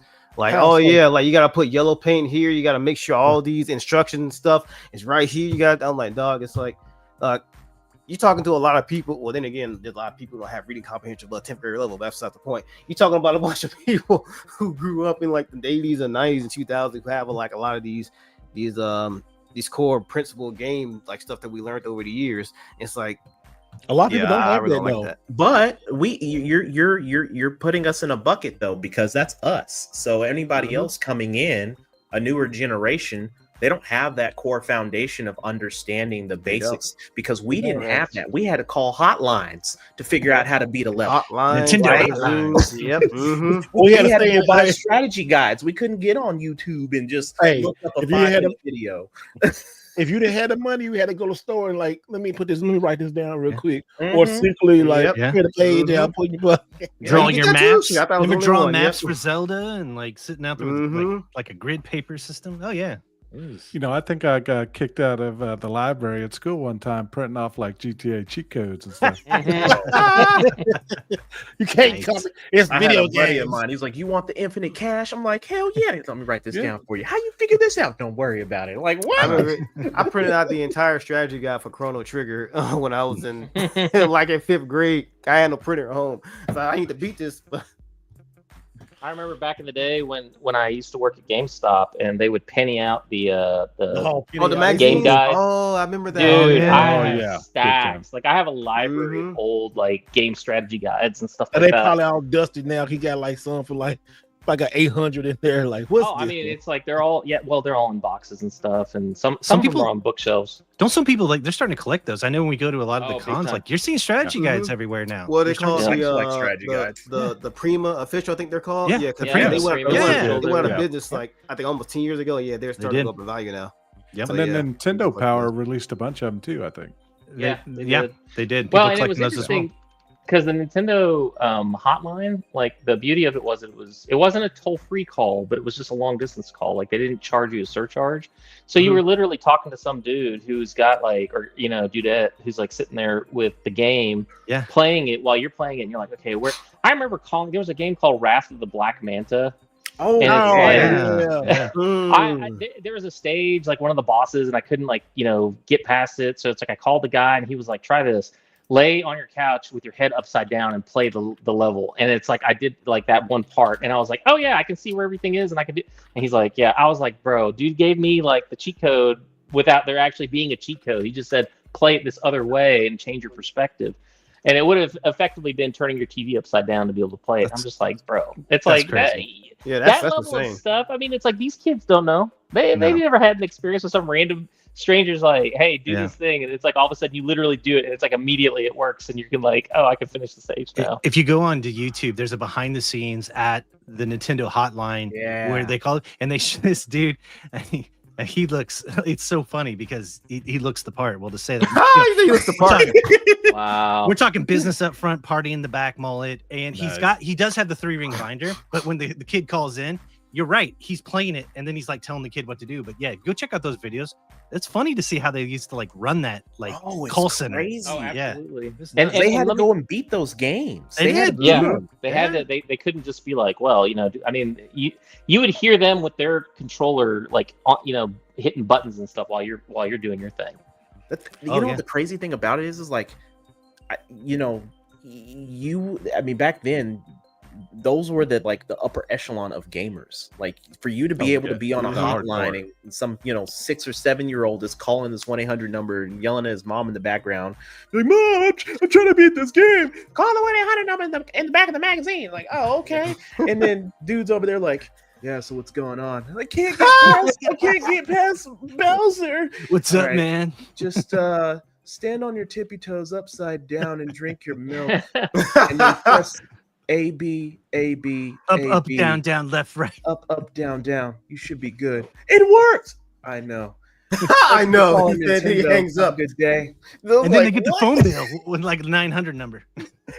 Bro, it's insane. And now it's just like, I still see strategy guides. You might go to a bookstore or, half price books and you see one, a couple of them in there, but they don't have that same. I think, kids these days, you can just type something into like Chat GPT. Boom, there's your answer right there.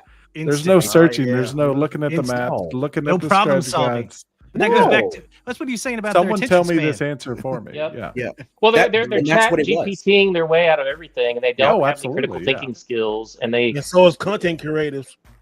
Yeah, I mean that's the whole entire thing. It's like, watch, you're gonna start seeing people whose everything is completely scripted and done by AI. Oh, it's some. It's starting happening now. It's very instant. Like I'm sorry, but like you look at this panel right now and the conversations we've had and how we've zigged and zagged and gone from topic to topic. That's worth its weight in gold. I'm sorry, you cannot AI your way into this level of interaction and creativity. And it's like, I think it's because we grew up outside and we had to settle each other's fights. Yeah, absolutely. We drank out of garden hoses. We actually rode bikes. You know what though? AI. Speaking of AI, and let's get into the AI conversation which you talked about earlier, Mega, and then we'll get into. Then we'll get into our pickups, and then we'll talk about Sony and the video today that kind of blew up about the collector's editions and stuff, and with no discs. So stay tuned for that if you're listening. Thank you so much. Make sure y'all hit the like, subscribe button, turn on notifications on yourself on YouTube. If you're on any platform that does podcasts, make sure you leave a 5-star rating. Tell them how good you like it.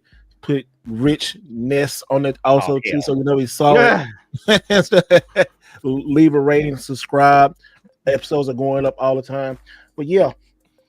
The AI is a tool. Use a tool. I use AI to get an idea for a video, but take stuff from it. Don't read it verbatim. God dang, or don't get that. You have to proofread what AI gives you. You definitely have to do that. Yeah, definitely. Yes, but it's good. AI is a good tool because AI okay, let me kind of tweak, a description or tweak a title.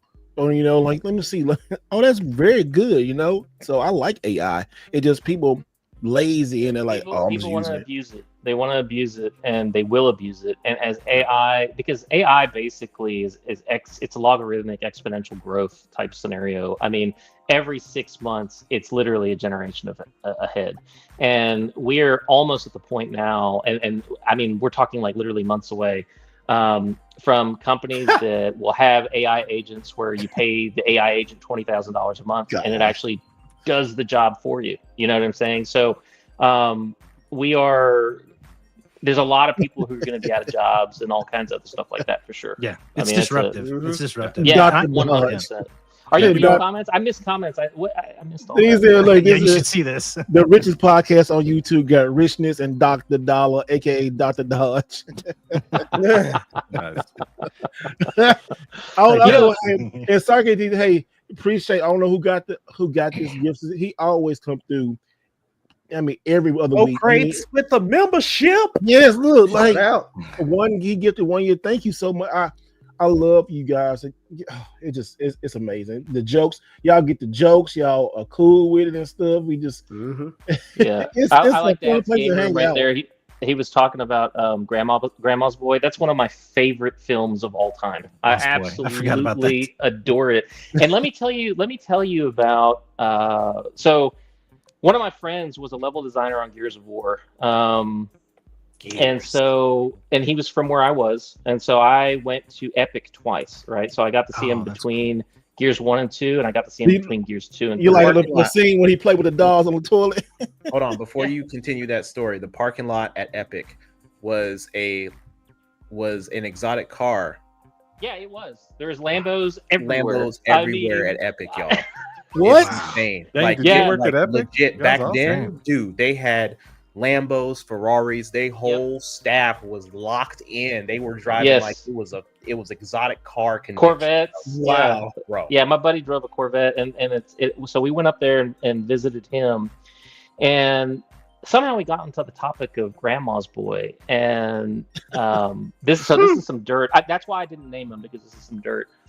And he said no, but listen, so what is the guy's name? JP, the guy in the black trench coat who's like the creative director in Grandma's Boy, right?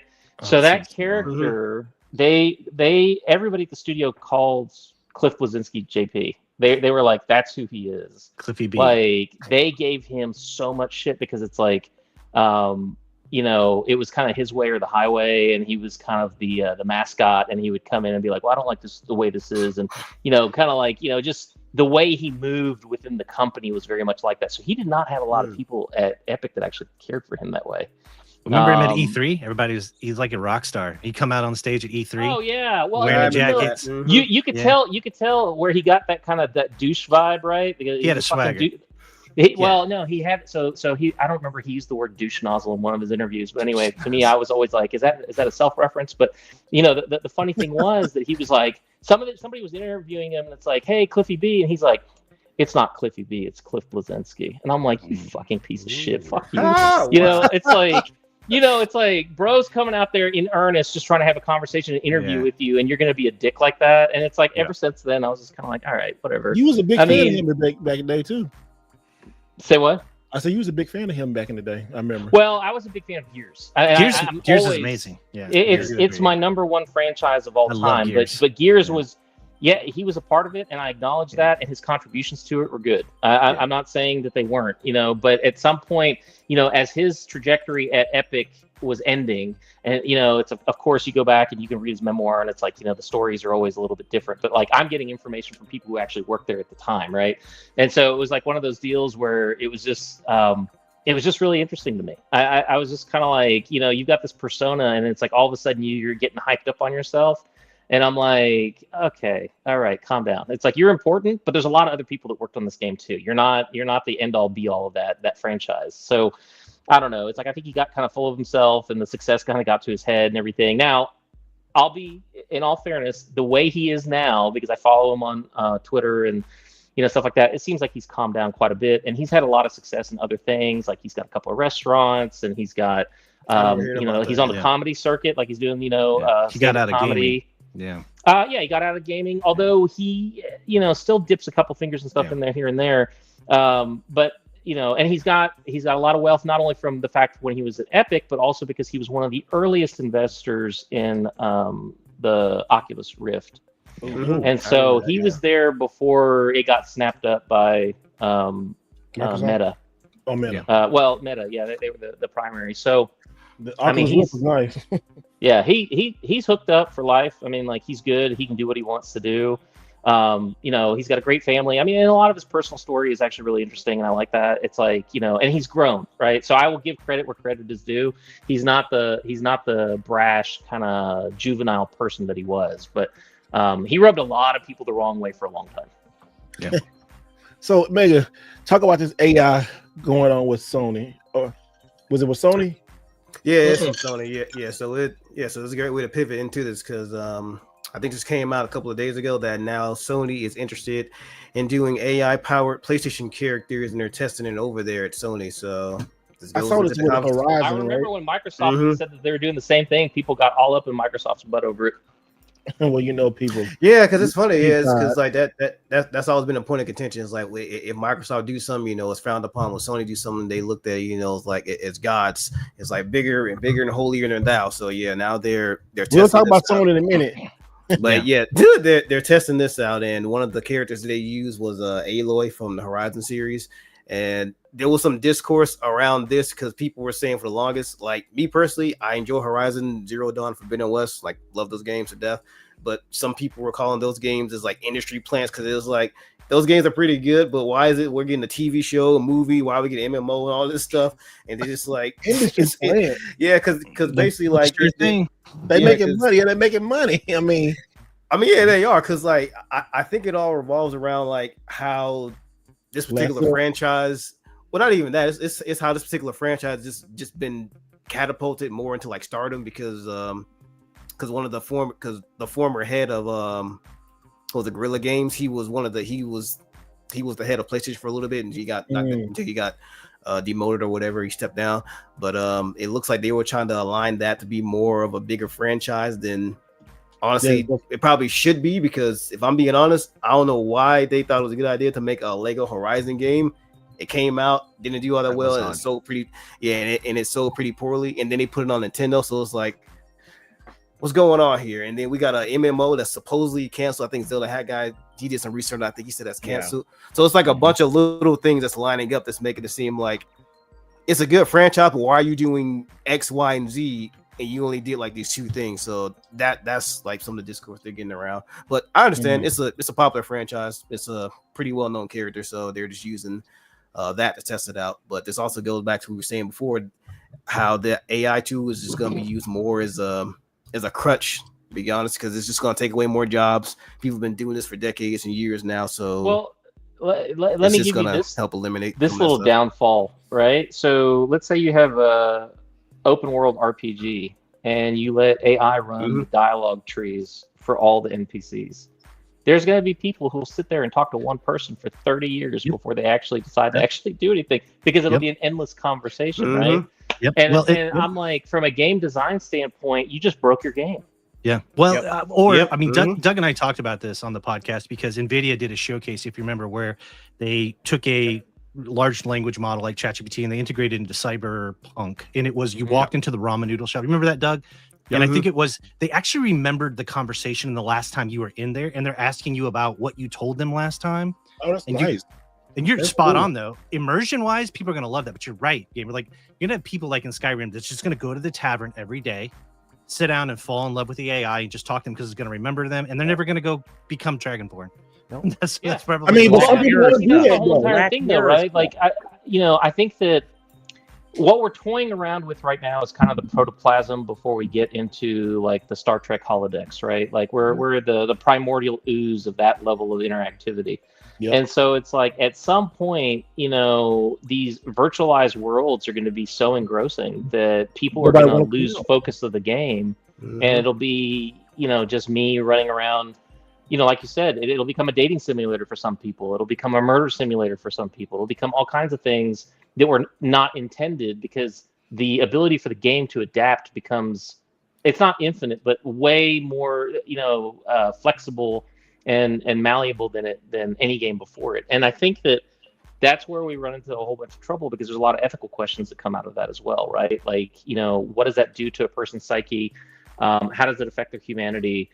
Things like that. And there's a lot of stuff that's going to go sideways and weird if we're not careful. Like there needs to be some guardrails up to prevent, that level of weirdness from happening. And of course, here it is, right if here. you and I can think about it, right? If you and I can think about it, I mean, somebody's going to do it. There'll be illicit servers that are on the dark web where people can get into these virtualized worlds and do all this stuff. And it's like, you have to pay so many dollars per month to be able to maintain your virtual girlfriend. And if you don't, horrible things will happen to you. I mean, they'll be extorting people. There's going to be all kinds of crazy new.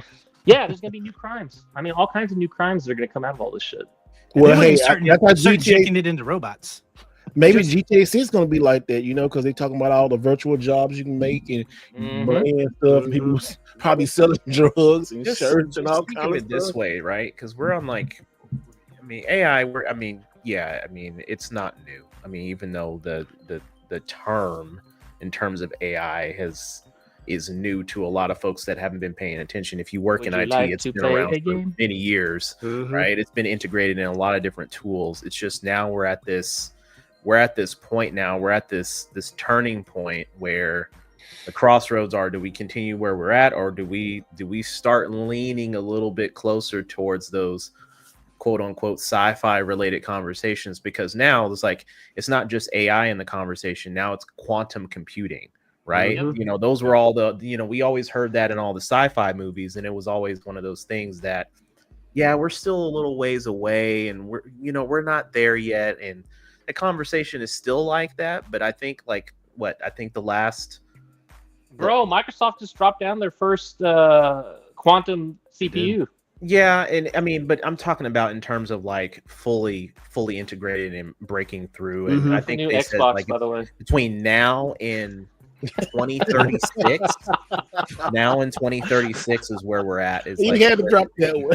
Well, the form factor on that thing is tiny, right? If that's there you go. It's actually what's powering the new handheld. the quantum Xbox. Yeah, it gets a little hot. They need to change it to the Q box. Go to Q box. We've exceeded the Xbox, and now we're the Q box. The Q box. But you do bring up a good point, Ness, because there's this uncanny valley where we're going to go. Like Doug and I were on the podcast, we were talking about they had fed a quantum computer the math equation, and AI came back and said that the metaverse is real mathematically.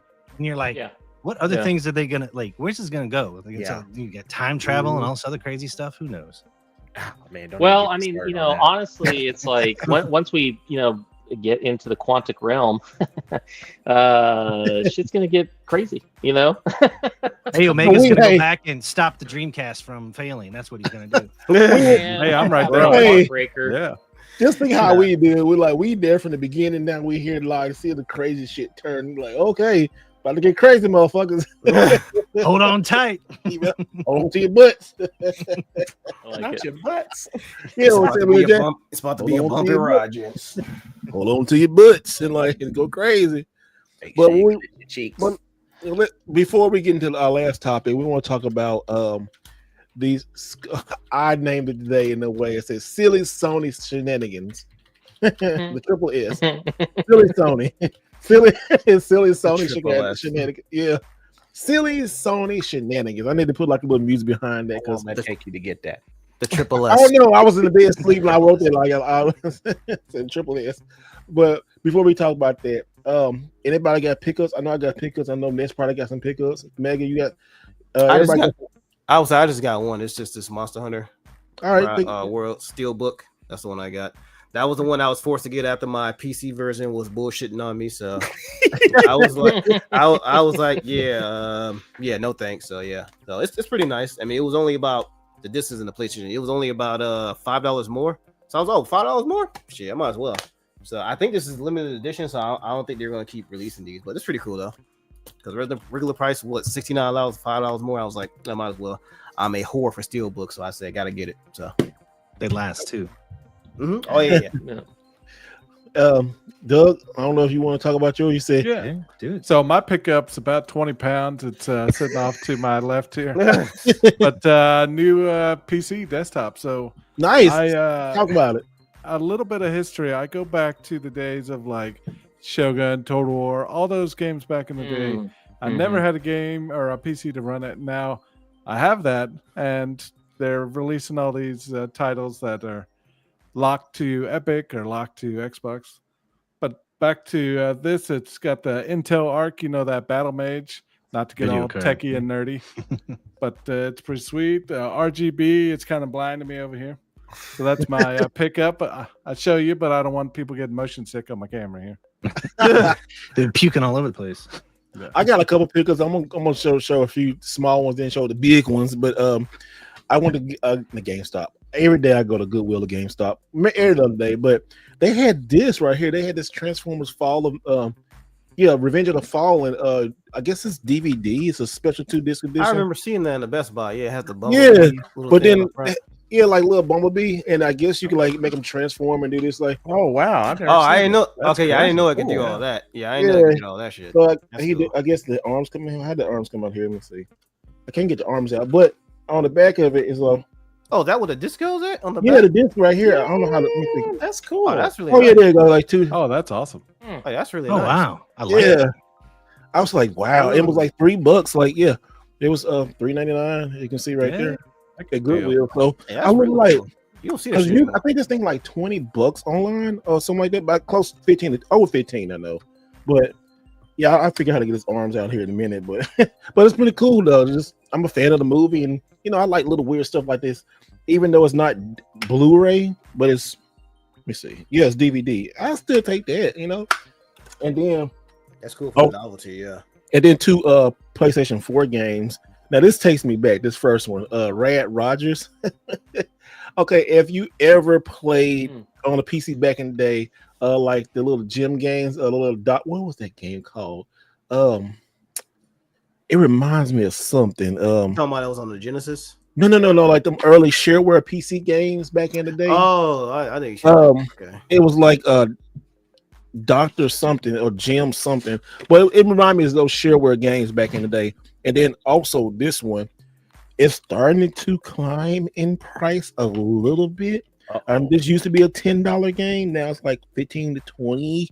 But Dodgeball Academy. Oh wow! Oh, that's a good one. That Humble Games. Oh, it's about this is from Humble Games too. Yeah, that's fun. Yeah, lots going up. Yeah, and I don't see it out no more, but I'll pick it up, and like within the last year, it's going up. So it kind of remind me of Super Dodgeball, and it's a really fun. It's a fun game. It's a fun game. So if you can go to GameStop or somewhere and find it, it's probably between $15 to $20 now, but it's a good pickup. Nice. Pick some habit, Keith. What you got? I was gonna say nothing bunk cakes. Oh, okay. I got. Speaking of, here we go. No. Hey, you talking about speaking of nothing bun case? No. I got one left. No. This man over here. Did you eat all those? Yeah, he ate all those, fat boy. At least it lasted for about a week. Bro, you need some of those. And initially he said he was about to eat all those. He's about to eat all them shit for like 2-3 days. I'll hook you up. All right. So earlier, all jokes aside, I'm gonna pull something up now. It's not a recent pickup, but my good buddy Doug got this for me, and I love it. In that I did talk earlier about playing Resident Evil, which is all digital, but I did want to go physical. Does any of you recognize this? Yeah, it's from Starfield. Yeah, Starfield. Hey, I'm definitely amongst friends. This is full on metal. Doug, where did you get this? Like, you gifted it to me. Somebody made it's full. It's heavy. I mean, it's from the collector's edition. Yep. Yeah, so I tried to get the collector's edition. Those things sold out like crazy. So I found a guy that had a bunch of them on eBay, the authentic ones. I don't know if he bought a bunch of things or had a deal with the factory. I don't know. Got those. I have one on my keychain, and every time I go to a car shop, get my tires changed, they're like, "What the heck? This thing, it weighs a good pound, 2 pounds, 3 pounds." It says Gal Bank on it. It's got like all these descriptions. It is so it's cool. Awesome. So that's my little thing. I always keep that on my desk because I love staring at it. It's kind of like taking something out. It's very meta, right? Taking something out of the game that you see all the time because you're always looking for these. Yeah. Having it sit on your desk. I don't know, just something really cool about that. So I agree. That's with my that. pickup. I'm a sucker for collector's editions. Yeah. I guess I don't have my camera handy or whatever, but I ended up, picking up I ordered these from Japan, but the Monster Hunter plates, the Monster Hunter, the Monster Hunter controller, and then like the collector's edition, the Japanese steelbook, the plush, and the little like bag thing. So I picked those up, and then obviously a digital copy of the game. I'm playing it on PC. Nice. And I got his yeah. arms out finally. There you go. That's what's up. Sweet. Okay. Look at that. That's so cool. Yeah. So I Monster Huntered it out. Very That's cool. what's up. Neo Riches. What you get today? You know you got something nice that you want to show. You got another craps table, but this time it's got diamonds all over it. I couldn't fit another crafts table. I just got 4-level this. craps table. Oh, here we go. There you go. Ooh-wee. Where's the video Nice. coming? Well, show and tell is over, people. Go ahead and pick your bags, go on home. I just heard money bags. Cha-ching, cha-ching. Very nice. That's Dude's got You a wanna tell ball the like story behind Scrooge McDuck. He's like swimming around in his coin. You want to tell the story behind the game? It first of all, He got It's look at everybody. not- Here you go. it's There you not go. real. It's not real. It's a not fake. real. It's a conversion. Y'all crazy if y'all think I'm out here got money like that. No. spending because what? Like the initial going price for that is what? Like close to 50 grand. 30? Oh Holy damn, that God, went up. damn. Woo, yeah, I was Man. So this was me. I found it online and I was like, yeah, I'd rather get that than spend $50,000. Oh, any day. Yes, sir. Any Yeah. day. What the hell? That- 'Cause- that's It's a great game. That money Great will game. go to something better. So Yeah. yeah, because you got a $50,000 game single handedly sitting on your shelf. I'd be looking at that bitch every day. Like, I should sell you right now. I could not justify that Yep. with the wife at all. And she'd be like, Mhm. we don't have that. And if you have that, where did that money come from? He's been stripping on the it's- side. That's exactly. I was like, "Ah, it's no, we're it's not." gonna be a setup that leads into so many more questions you ain't ready to have. Ness So, is yeah. about to introduce his OnlyFans. Yes, that's right. Ness OnlyFans. He announced it right here No, he's I sitting, don't he's have sitting any there links. playing Neo Geo in the butt. in the Hey, bus. but some people don't know what conversion is because, like, he said, sure, it's not real. But explain to some people what Okay, what that so means. so there is a different and I actually talked about that on today's video. So for those of you that haven't checked out the latest Mission Neo Geo video, I Go do check it out. discuss a difference between reproduction games and conversions. Really, conversions sit in the Neo Geo realm. So a repro, it's just a ROM dump on a board, a chip, and then they make the cart look legit. Slap a repro sticker, an insert, boom, done. Conversion is a little bit more work. So what someone will do is they take, let's say, Metal Slug here, right? Mhm. From an MVS cart, so the arcade cartridge. They will solder off maybe 1 or 2 chips off of that MVS board. They put those chips to the side. They find what's called a donor AES cart. Mainly that might be, in some cases it could be like a old Samurai Showdown 2 or, a Fatal Fury something or another game. They solder off 1 or 2 of those chips off of that board and they solder those chips from the Metal Slug onto that. And now that creates a brand new Metal Slug on an AES board.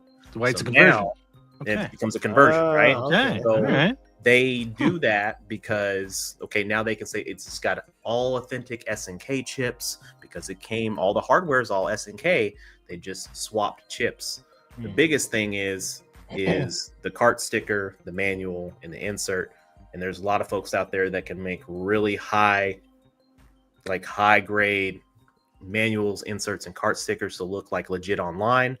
But in today's video, I actually go through how you can spot those things, the cart stickers in terms of quality.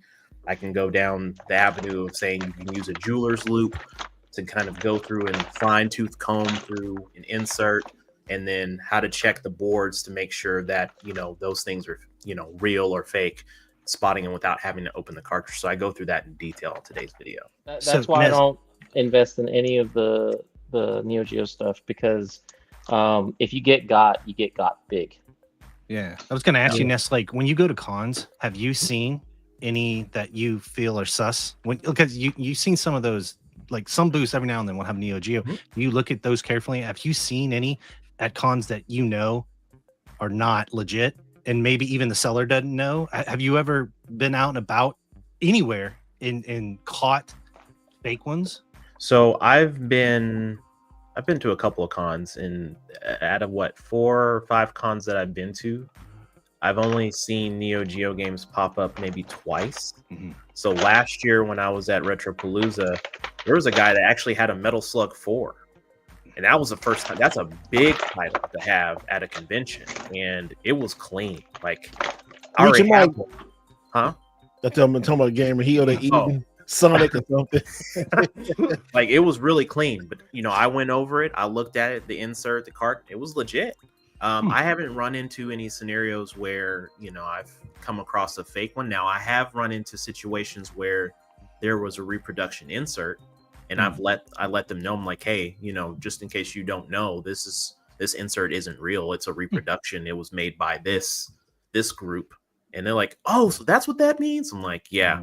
You know, and a lot of times they, you know, they trust my guidance because, one, I'm the only guy in there rocking a Neo Geo shirt, because that's what I do every convention, put a Neo Geo shirt on. But then, you know, I'm like, hey, you know, that's all I do for my Neo Geo, my YouTube channels. I discuss Neo Geo games, and this is a lot of stuff that I've, you know, it's just stuff that I've gathered over like 4 years. I, like Steve would tell you, like, I'm obsessive compulsive with my hobbies. So, like, before I dive in, I do a lot of deep dive. I do a deep dive. I do a lot of research before I start doing things. And then I buy the cheapest thing possible so I can just break it open, look at everything, and see what I'm looking at so I can have a better idea. I'm lucky that I have not gotten got out of the 4 years I've been collecting Neo Geo, but it's because I'm very picky on who I buy from. I make sure I know what I'm looking at, and then if there's any heavy titles that I'm after, and this goes for anybody out there, it doesn't have to be just Neo Geo. There's tons of Super Nintendo games, NES games that will get faked, especially those high title ones.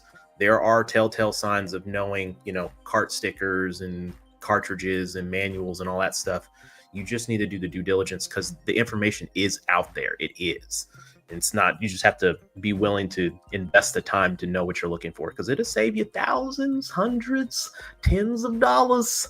Do you know any stories of people who've you know, been on the receiving end, the wrong side of a deal, and then we seen it like happen like a month ago. Saw it last week. I just saw it 2 weeks ago. Oh yeah, I remember you guys talking about that on eBay. Yes, Garo Mark of the Wolves on eBay sold for $2,000. And it was fake. And not only myself, there were other folks in the Neo Geo community told this seller, like, hey, your copy is not real. And he's like, well, how do you know? Like, everyone sent them pictures of their legit copies, like, hey, this is how you know. This seller changed the pictures, blew them up, made them faded, didn't put any description at the bottom, and he originally had this price at $6,500 and kept lowering it and lowering it and lowering it and lowering it. Wow! And it finally sold for $2,000. Conversions ain't $2,000. Conversions are not $1,000. Conversions are like $200. But you know what? That has a good effect too, because somebody put like a shitty copy on eBay. They might start at 2,000. Somebody might grab it up. So and the problem is like when you start looking at stuff like price charting, you start looking at eBay solds and all that stuff. That skews the whole market range for that game, because everything that you're assuming is being sold is legit. It's legit, and then that skews the price. Yeah. It skews the price. Yeah. So, you know, I let people know, I'm like, look, if you think this game is going to be, you know, $8,000-$10,000, it's not. Like, and if you're paying that, why are you paying that? Because that's not what this price is. So it's a slippery slope when you get in that stuff. It is. It's a very difficult console to collect for. You know, I always tell people, you know, whenever you get started in any form of video game collecting, just understand your budget. You know, look at what the most expensive games are. You know, if you say, I want to get in Sega Saturn, man, Sega Saturn is expensive too. Been down that road twice. I was dipping my toes into that. By the time I purchased what was it, a stall? Steve, know I'm talking about that stall game. I said, ooh, I think I'm straight now. The game was good. But they had some. That's just good. Man, Saturn has some beautiful games. I mean, still got some beautiful games. Some beautiful games. You know, like for instance, Zelda Hat Guy. You know, he's been wanting a stadium events forever, and he's like, I don't want to buy a repro, so he bought the PAL version. So that was his way of like, he had this itch that he just couldn't scratch because he's trying to go for a full license NES set, and he just didn't want to spend the money on, stadium events. And I don't blame him. Shit, that's a lot of money. It's a lot of money. Yeah. It's a lot of money. And he doesn't even want CIB. He just wants the cart, And even carts are going for over 10 grand at this point. Yeah, that's insane. Ain't nobody got time for that. See, that's the thing. It's like I admire the hell out of these Neo Geo collections and like the high dollar stuff.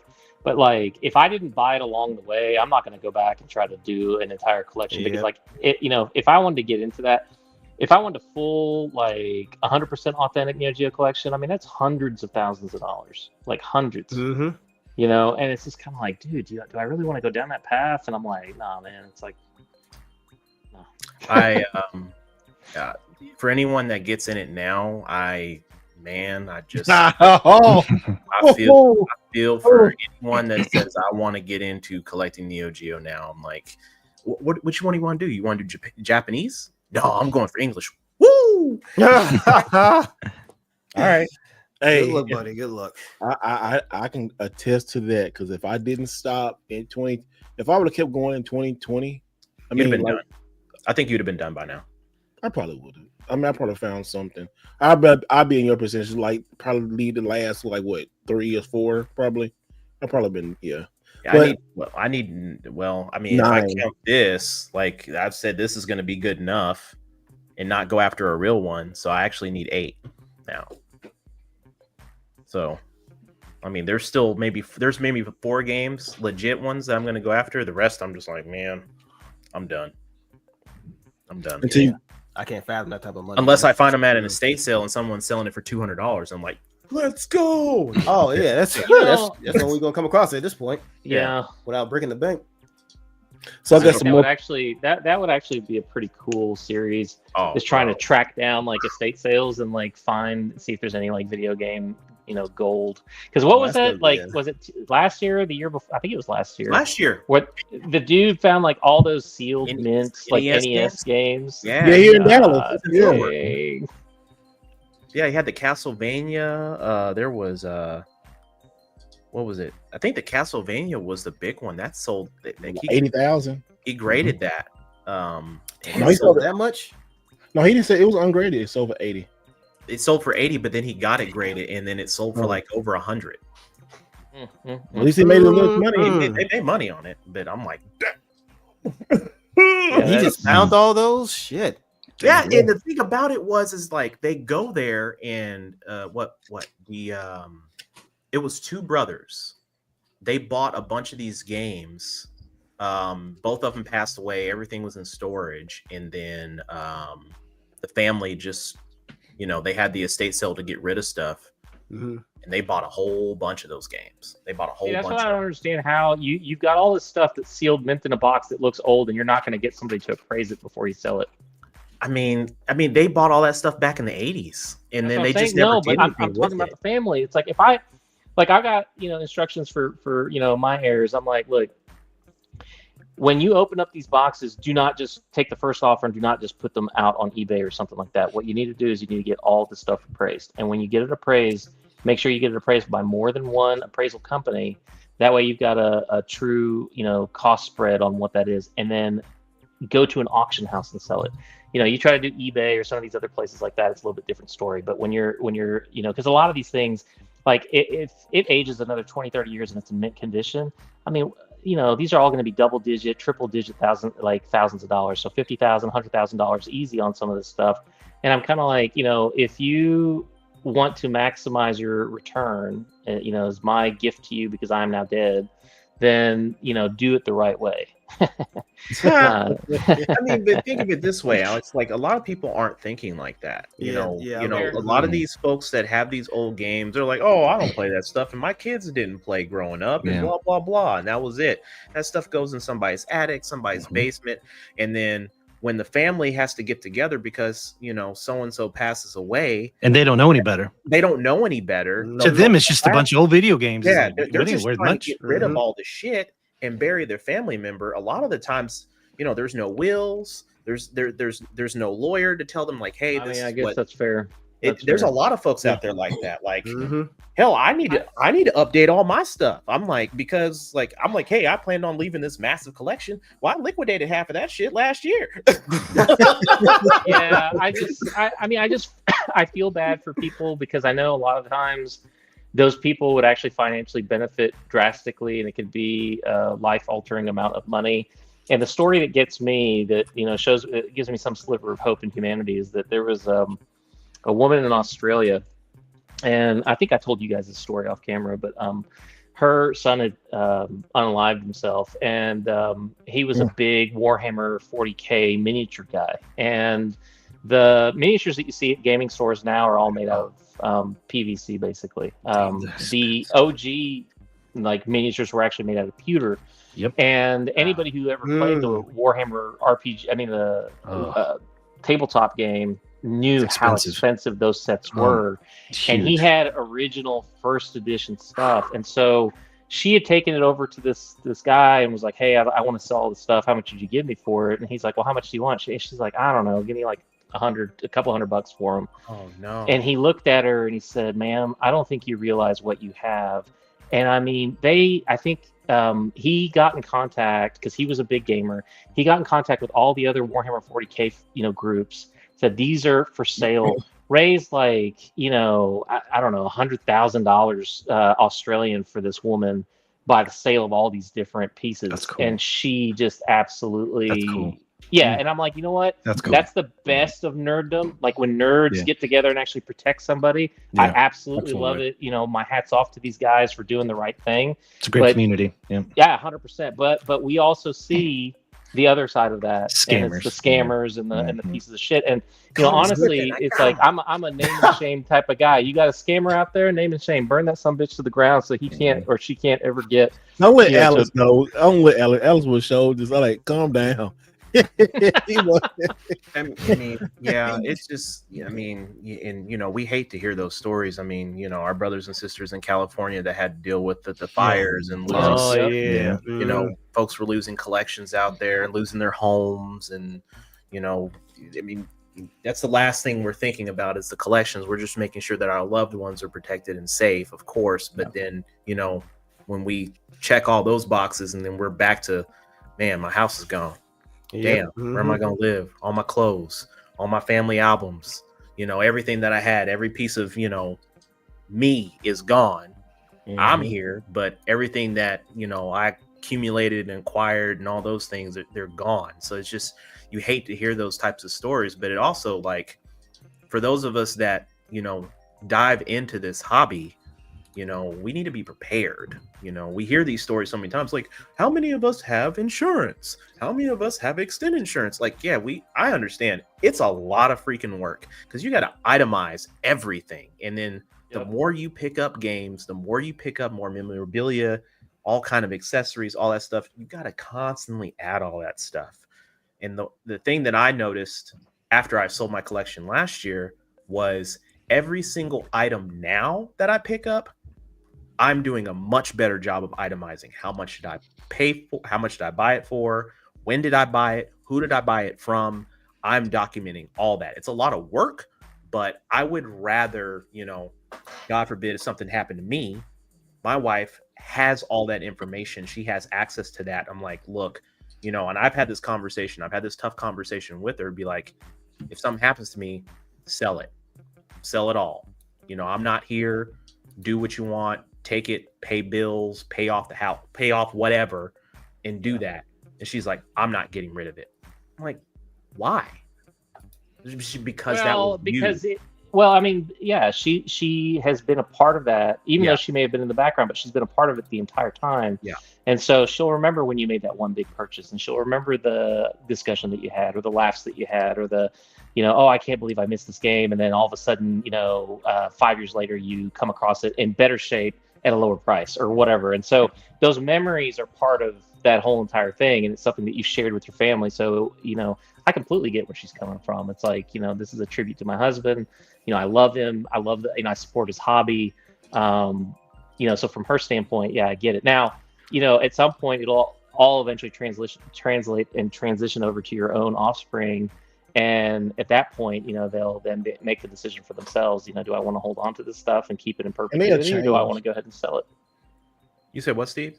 I said, then say like we said, kids grow up and feelings change. Like right now, your daughter don't want nothing to do with it. But then when she get like 19, 20, 21, 30, she's like, oh, this is my dad, so I'm keeping this, Yep. Yeah. I mean, I was the same way. I mean, like when, my grandparents, left old sports cards, I never got rid of any of that stuff. I still have all that stuff, like little trinkets. And my grandfather used to work at ConocoPhillips. He had pins and all kind of old Conoco memorabilia. I still have all that stuff. It's just those are little things. That's where you get your collecting from, probably. From I do. Yeah, a lot of that stuff. Like I got it from my grandma too. My grandma was always like, "Hey, she was a pack rat. Give you this bag of gold. I'm gonna give you this bag of old American coins. You put these up, and you put them in these little cases, and you just you let them sit there."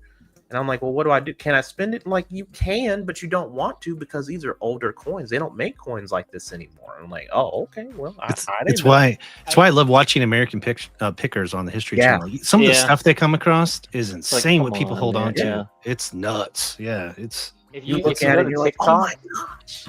If you go look at the TikTok on the coin collectors, there is some crazy stuff. You'll be like, what? That's worth how much? And it's like a totally nondescript like quarter or something like that. It's like worth $250,000. You're like, get out of here. I was about to say because I think I got some of my collecting habits from my dad because he gave me this book. It's in my bedroom somewhere, but it has a lot of old coins. When I say old, I mean the oldest coin in that book is from I think 1891 or something like that. Yes, it's some old coins in there. So I think I got a lot of my habits from him. I still keep it too. I mean, I'm pretty sure some of them might be worth some, but I'm like, he gave me that, so I'm just gonna keep that. A lot of those old coins are just pure silver too. When you that far, that gold. All right, let's move on real quick. We gotta get to. Let me get my last pickles. Then we'll get into the last thing. We at 2:40. It's having a good conversation. Y'all boys are staying with me. So he's never gonna invite us back. Like those jerks. I know.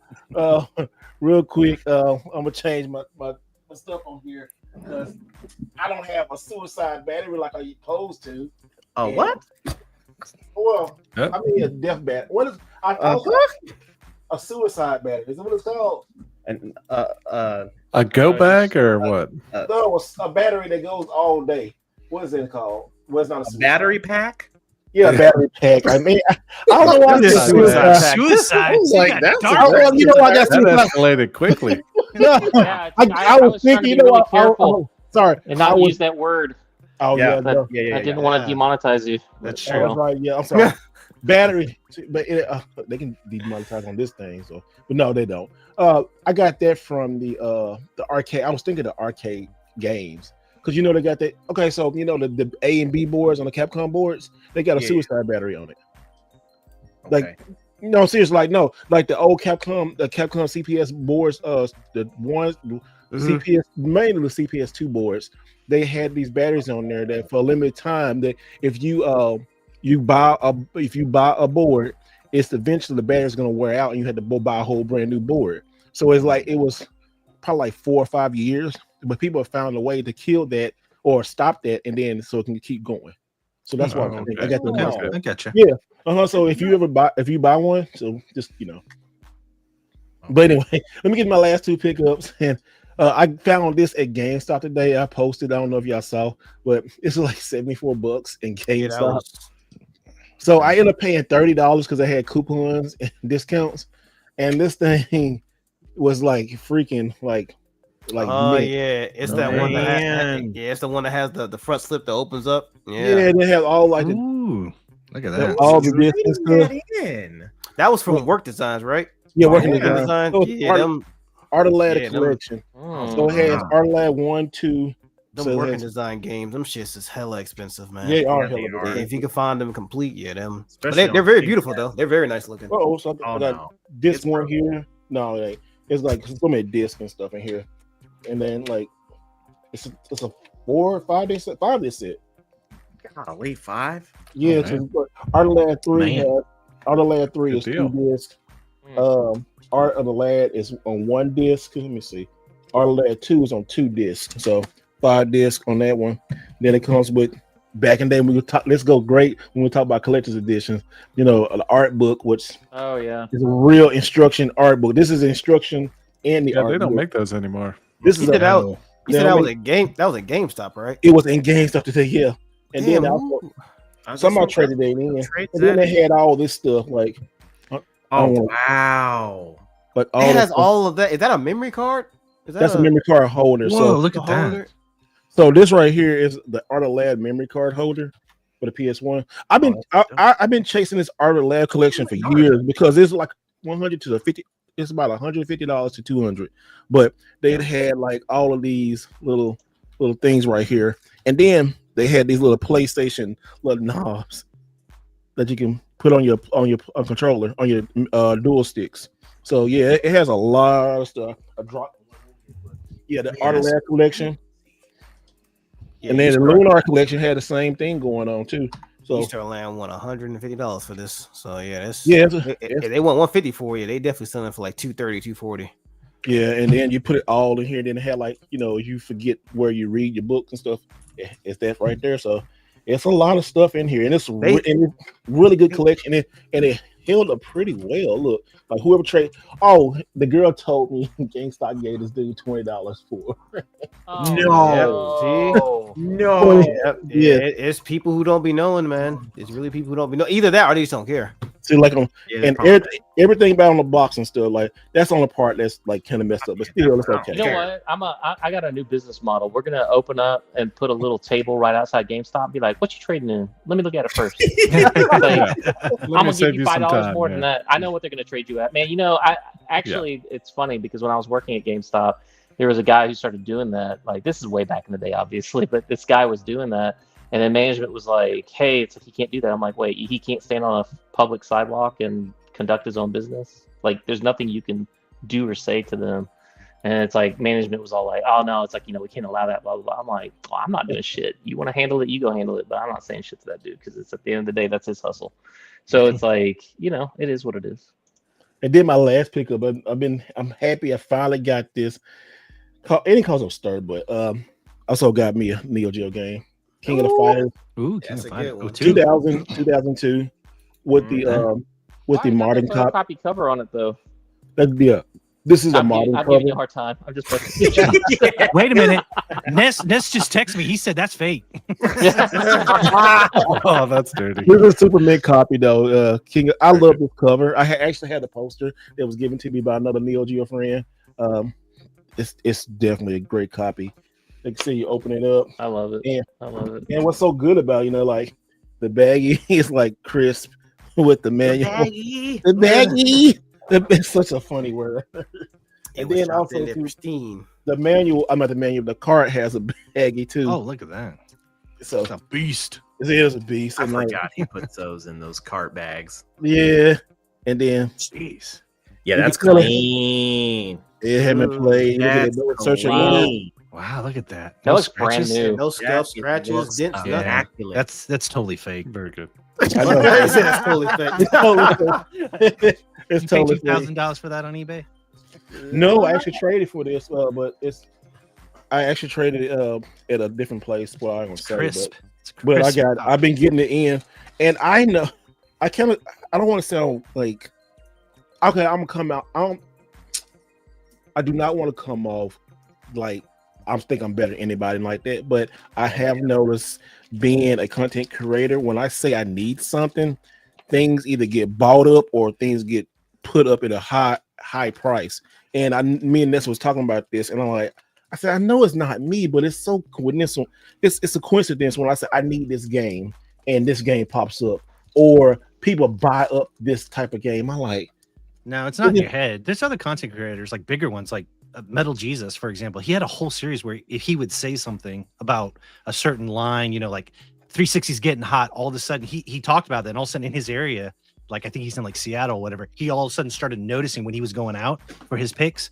Yep. People are just like, so it's not in your head. I bet it's a legit thing. It's Neo Geo though. That's what I'm saying. It's like I understand it with like Xbox because it happened when I did the Xbox thing. It happened when I do it happened when I did the PS3 stuff. It's just weird with the Xbox because nobody really. I ain't gonna say nobody's collecting it. It just. Oh, there's somebody who's listening to all your keywords, right? And there's an algorithm out there that AI. To, They're using AI to 100%. watch the right way channel. You don't. Okay, know so like up until I talked about this game. Hold on, this I'm gonna say in a minute, but I said I need this game like 3 months ago, right? And in the last 3 months, like 5 of these games pop up. I'm like, Really? Wow. Yeah. that's okay. Well, because they know that you'll buy it. Somebody will. I didn't buy it even though. Somebody tried to offer me for a crazy price and then got mad at me because I didn't want it. I said no, I'm just gonna wait it out.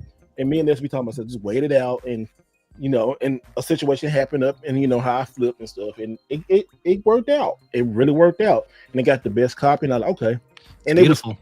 It's a beautiful copy. It's It's sexy. That is very at this sexy. point, like I ran into that scenario when I made the video for the Neo Geo CD stuff. So when I posted that, I mean, I got a bunch of them graded secretly. I didn't post anything on Instagram. I didn't let anybody know I was buying them. But after I posted it, all of a sudden, everyone's asking for sealed Neo Geo CD games, and like all the ones I was like, I'll go back and pick it up, snatched up, gone. Look on eBay. Now folks are grading Neo Geo CD games. I'm like, yo, what? Yeah, I'm not that's why you saying gotta that's have because your of me. shit, complete. Yeah, you say what now? I said you need to have your shit complete before you say anything. You do. I have no intentions on doing a full Neo Geo CD set. I just wanted to get a couple of games and just to have, and those are the only ones I could get graded. I'm not grading AES. Like, hell no. The people I always ask people when I did the PlayStation 4 stuff, like, what you need? I said, I don't tell nobody. I don't tell nobody because I do it on my own. I don't want to beg for no games and like that. Someone will give me a couple Neo Geo games, I take it. Yeah, sure. But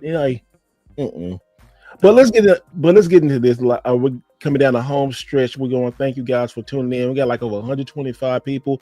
We got 90 from X. God dang. X gonna do it to you. And then we got 34 on YouTube and one from what's wrong? It's a lot. It's gonna do it to you. I know, it's gonna give it to you. I know. I wanted to say that, but I had to change it. So I put out a video today, y'all.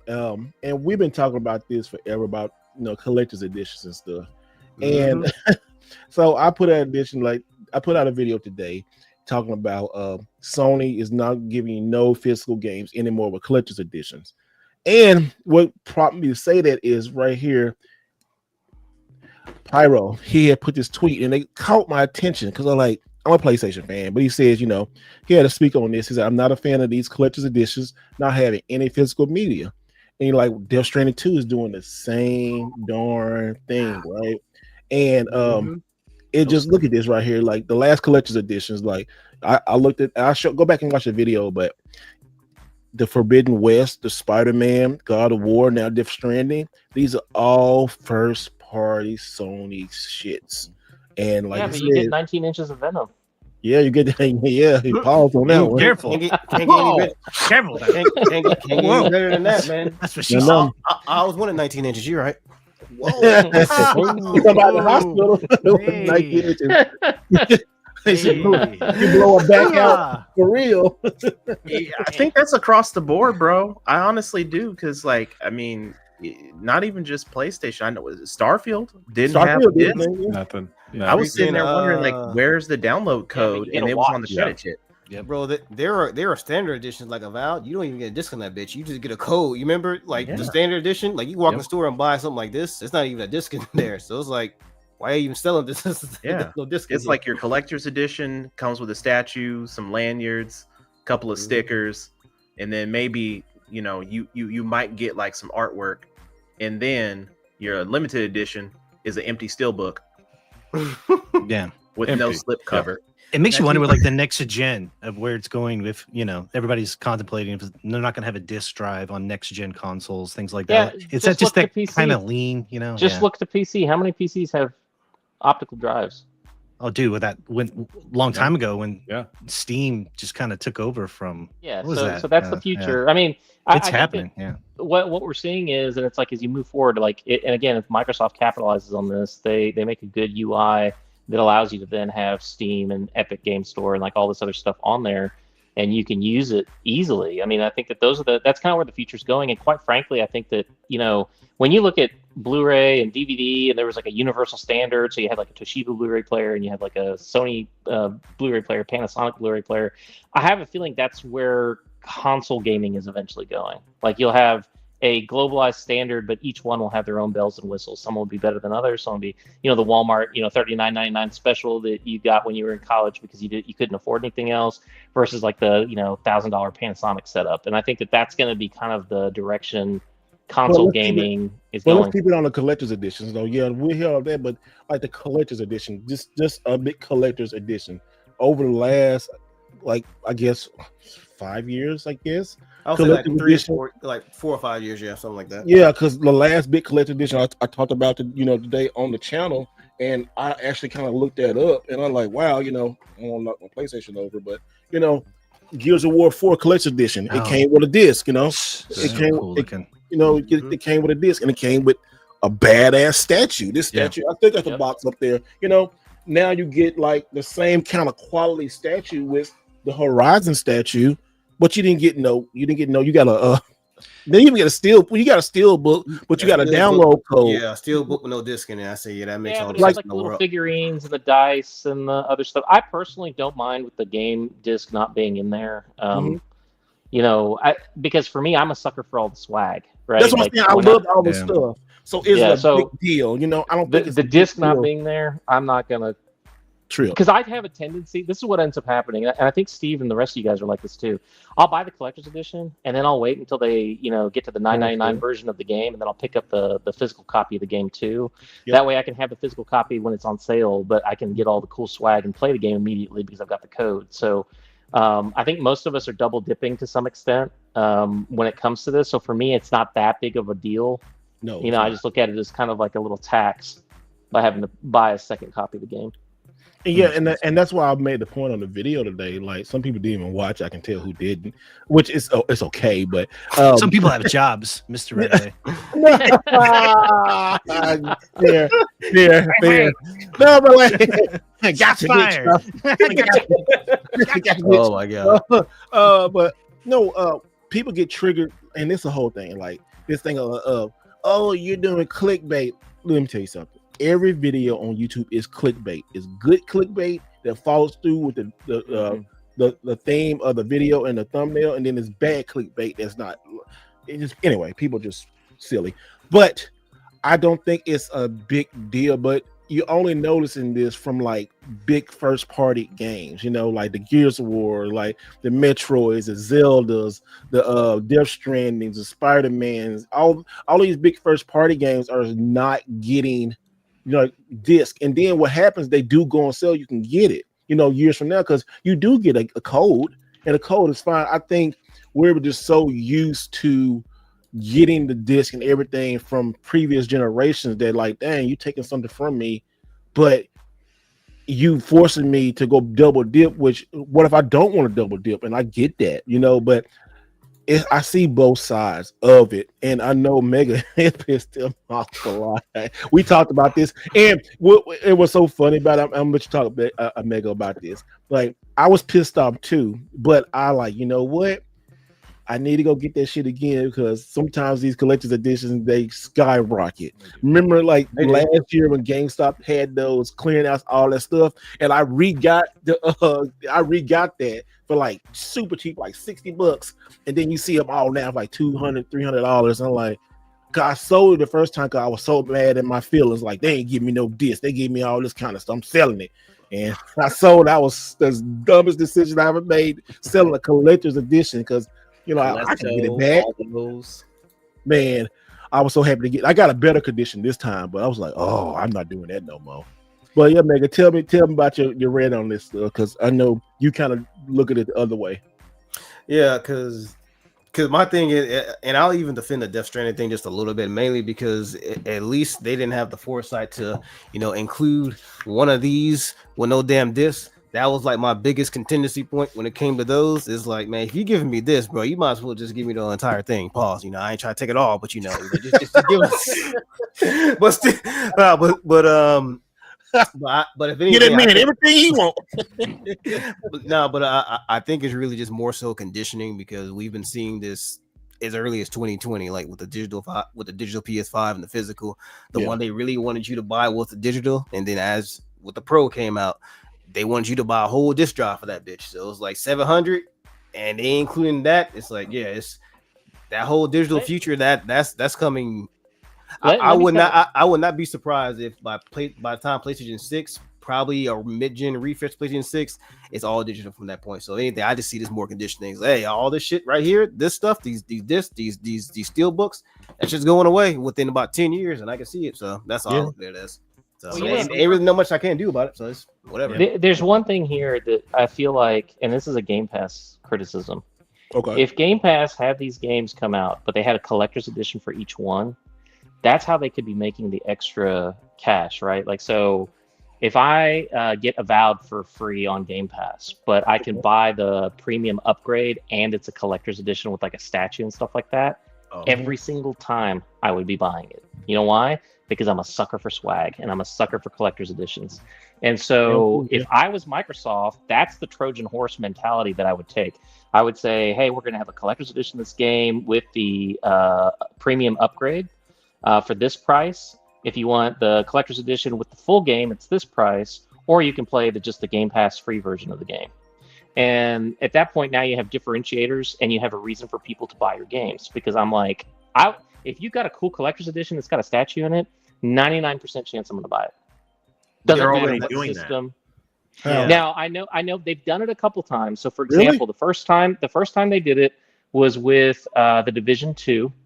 You could purchase the collector's edition statue on Xbox Live and the game, and they would send a digital copy of the game and then eventually send you the statue. Right now, the new Doom game that's coming out, you can also purchase online through Xbox Live. Exactly. And so I think that, to me, if they did that for all their big titles, would go over huge, right? Like, what's the game that's coming out that's like the stop motion and they're in the like Louisiana swamp. South of Midnight. South of Midnight is begging for a statue. Like, you imagine that big crocodile alligator thing that they had with her, like maybe doing a backflip over it or something, bro. I would have bought that. I would have paid $3.99 for that. I would have been 100% all over that. I'd be like, yes. You forgot who's talking. You forgot who's talking. There, sir. Did any of you buy the Cyberpunk? Remember that one with the girl? I did. Oh, not that. Wait a minute. I did. I took it back. I thought you were about to say the one with the motor. I wanted again. There were two. Yeah, the motorcycle and then the one with the. I had two of them. I took both of them shits back. Were they cheap? Like, what was the deal with them? No, it was.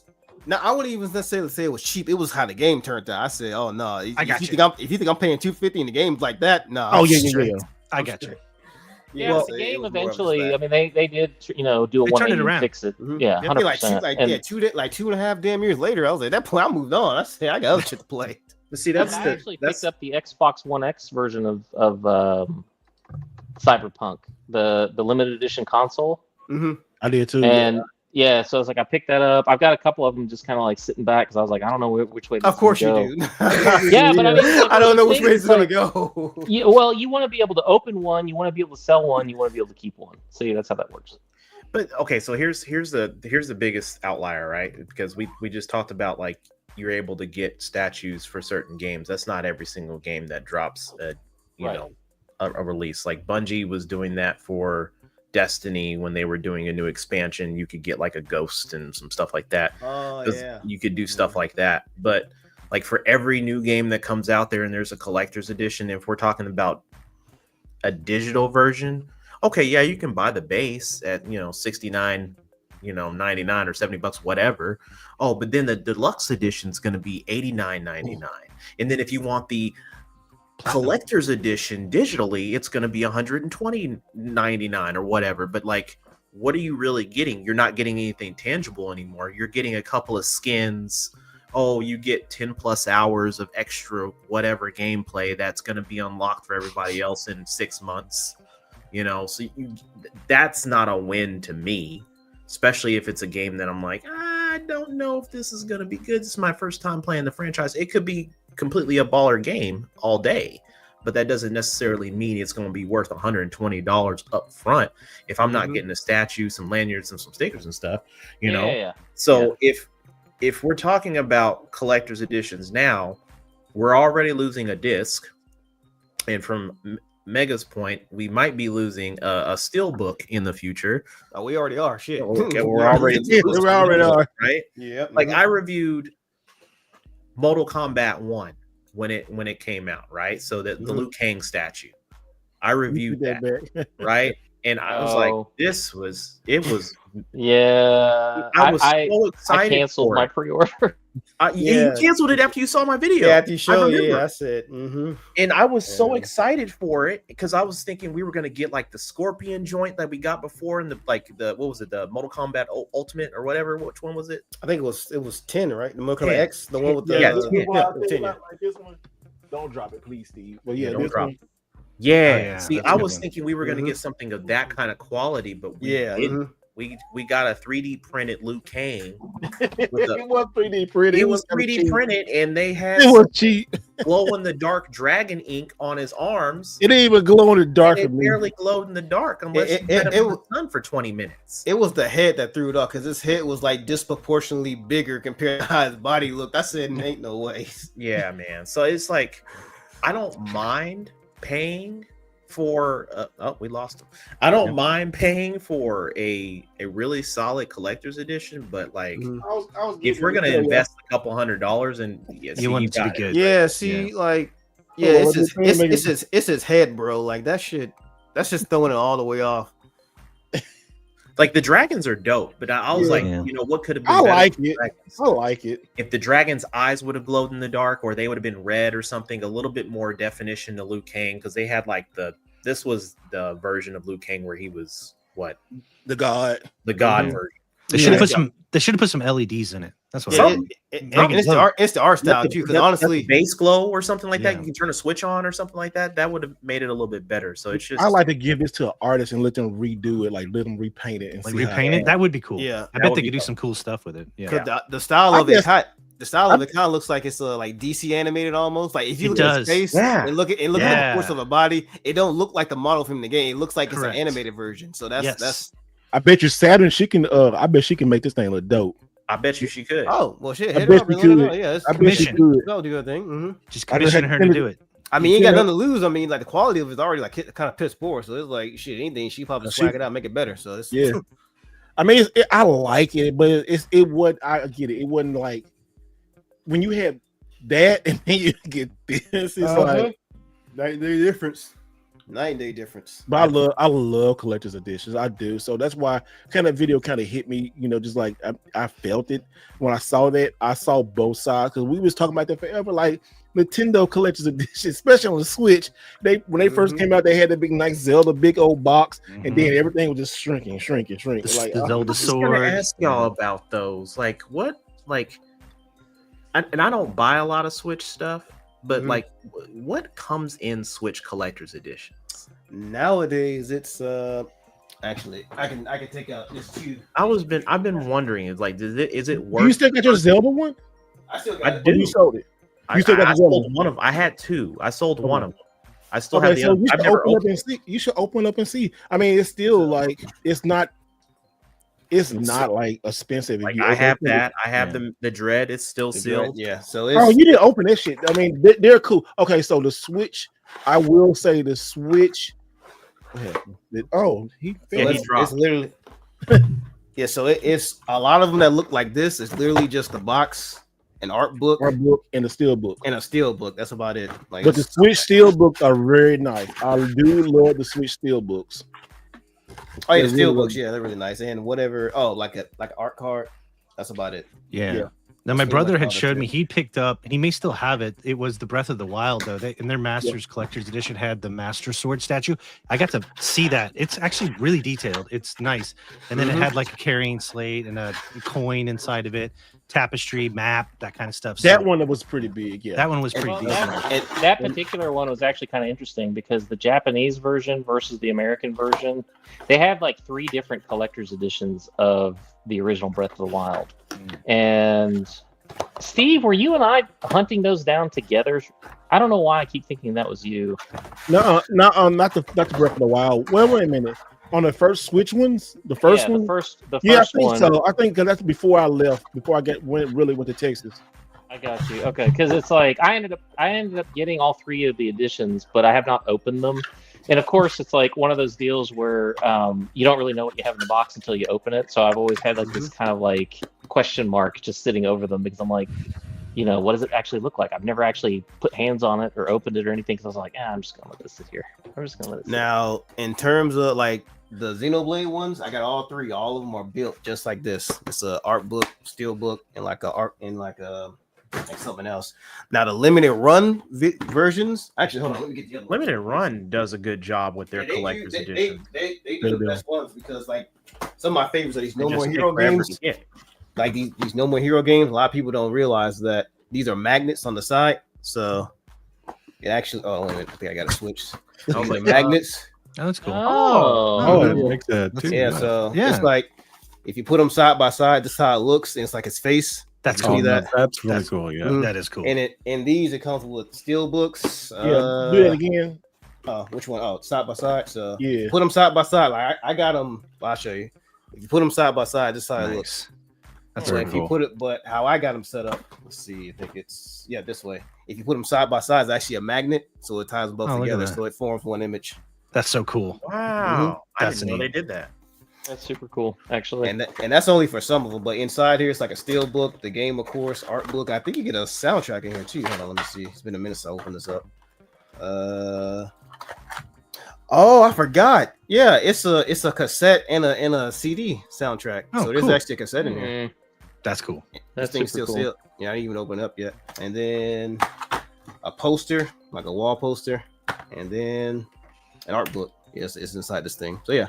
Limit Run, they always do like pristine. They do a way better job than Nintendo, I'll tell you that much, because they actually put effort in the shit they do.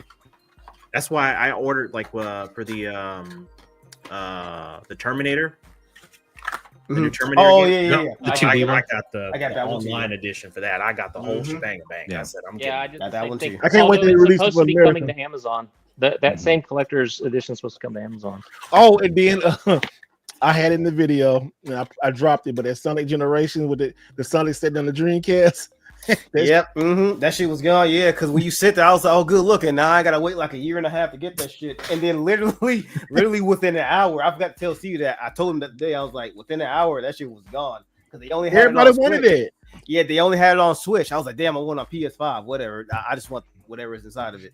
Yeah, only Switch was available in the Xbox. That's all right. At least I got one. An hour. Oh, later, really? Yep, an hour later. Yeah, because when you dropped it, only the Switch version was available. Only the Switch and Xbox version was available. So I got the Switch version. I don't know which one I got. I think I might have got the PS5 version, or I don't know. I gotta go back and check now. I gotta go back and check and see. Yeah, but within that hour you sent it, I checked again, and both the Switch and Xbox version was gone. That's some shit. They like, well, manipulating the markets. Man, and that controller, that darn controller sold out quick, or it says temporary out of stock. They had a controller too? No, the controller for Last of Us. The last. Oh yeah. Man, I jumped on that the second I saw it. I was like, I saw that late. I'm like, dang. But I thought I posted it to the group. No, you did. I saw it late in the group. I was working on the video. Okay. I try to make sure if I see something, I mean, y'all are the second people to see it. Yep, we know. I mean, I'd rather my people get it than Randy's getting it. You know what I'm saying? So it's like I'm gonna post it up there the second. I'm like, ooh, I just saw this. Y'all need to jump on this. Yeah. But we all are really good about that. That's one thing I really like about this group is that people share the finds. Like if it's a pre-order or something like that, I mean, it just comes across the feed. So I always have like this security blanket feeling. Like I know I got extra eyes and ears open when it comes to the games. So I ordered the Nintendo Switch version, but it says currently unavailable. We don't know if this will be back in stock. God, typically when it comes to stuff like that, they usually don't come back in stock until the day of, like when it comes out. This game will come back in stock. I promise you. Yeah. No, this game is already been selling. I don't know if this like that statue clip. Yeah, that's a different story because you can only get that on you can only get that on limited run. Yeah, and it's that. I know, right? Look at that. Like the Dreamcast. That's nice. It look I at a see little mine. child. Look, you got a the little child right here. Got some keychains. That is dope. That's cool. It's that statue. Yeah, that's a That Yeah. statue, yeah. I love That's- that statue. That's awesome. It comes with everything. That's why I say I waited for this. Man, this is I got the one. What was the first one? Sonic Generation was Sonic on the Genesis. So this is gonna sit right. Yeah. Oh yeah. I got that one too. You're gonna sit really nice next to the Genesis. I'm like, I still got it. It's like down there somewhere. And then you push a little button and go Sega. Like, yeah. That's awesome. Love that shit, man. Can I confess something? Oh, look at that. Something? Oh, look at that. That's so cool looking. And then I How many you buy? care for How many Sonic. you buy, Alex? No, I didn't buy any. I actually You don't decided care? not to buy any. I don't really care about Sonic. Okay. It's not my. It's. I don't know why. It just never really hit me the right way. And I'm kind of with you, Alex. I played it, on Genesis, but like anything now, I don't go out of my way to get for Sonic. I don't know why. It's so weird. understandable. Yeah, because it's one of those games that either you liked it or you didn't, and as time goes by, if you didn't get into it before, you're probably not getting into it now. So it's like, don't get me wrong, it's like it was weird too, because it's like if you sit me down, hand me a Genesis controller, and say play Sonic the Hedgehog, I'll sit down and I'll play it. Right, but there. it just doesn't hit me like, oh, I can't wait for the next Sonic game. Or that's how I am. I mean, I like not grew out of it, but I do love Sonic. Same here.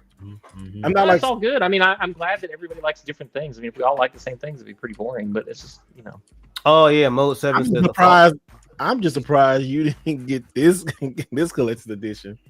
It's funny too. I had them in my cart, and I just was like, you know what? I don't need this right now. Like, I surprised myself, to be honest. I was like, well, I could flip it, I could sell it, but I was just kind of like, man, it's like I wish I can get every limited run. I want to go to limited run store one day. I know they're gonna have some. I do too. What we should do is we should organize a couple of field trips and like get folks together and maybe go hit up a couple of these. That's why we start at these conventions where we're gonna be at ComoCon. All of us on the screen gonna be here. Alex, you need to bring your ass if you can. Where are you going? Which convention? You going? I'm gonna try to. I do got a wedding to go at the end of this month, so I'm gonna see how things. It's Columbus. Oh, same. You should come, Ayo. Please. Same. I got a I'll wedding. try to. I got a wedding. Like literally, I'm flying out Friday. Convention's on Saturday. I fly home on Sunday. I got to fly to Vegas on Monday. Dang. Busy. Damn. Y'all need to give me all kinds of heads up. I don't keep up with the you need to put a calendar and say, hey, look, in 3 months, this is the convention we're all going to. Are you going to PAX this year? Going to where? I said it out loud. I said it so loud. Are you going to PAX this year? PAX, I don't know if I'm going this year. I didn't go last year.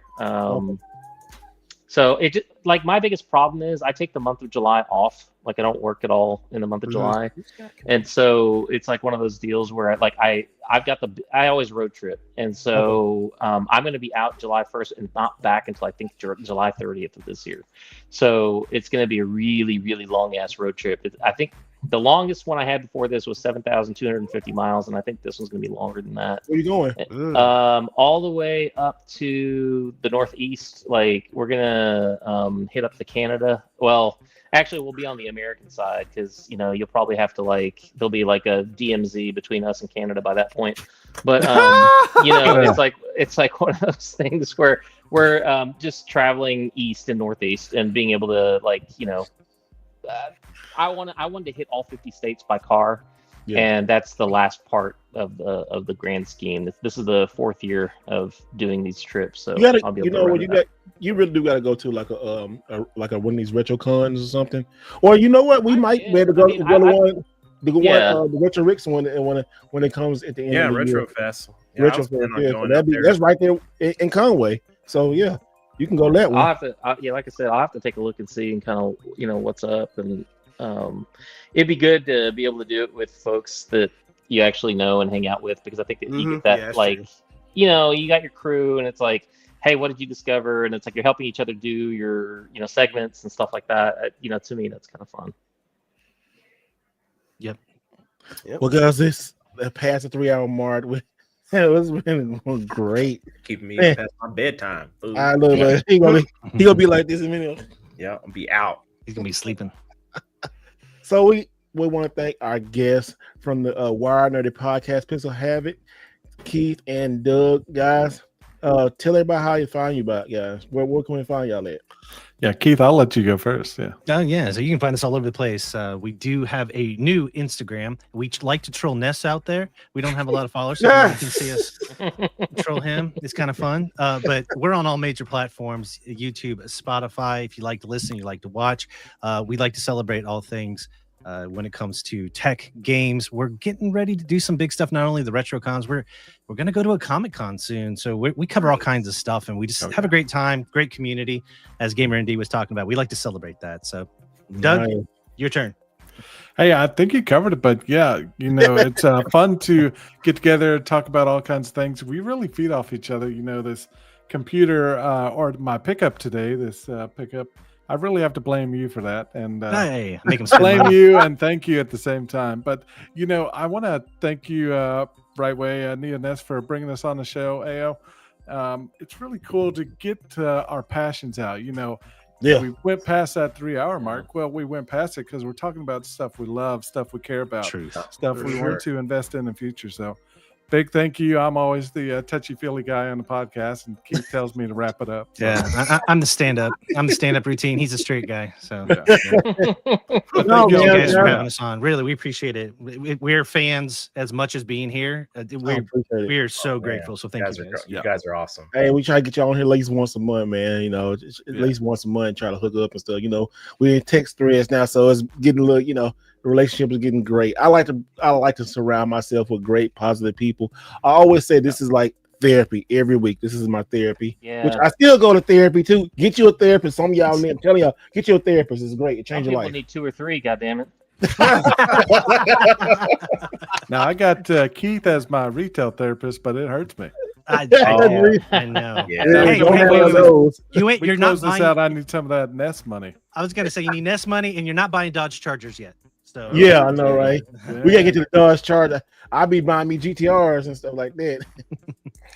Shit, American muscle all the way. I mean, like you take a, and you're gonna get a lot of hate for this right now, but you take a factory Nissan GTR Nismo and you line it up against the Demon 170, and I'm gapping that bitch all day, every day.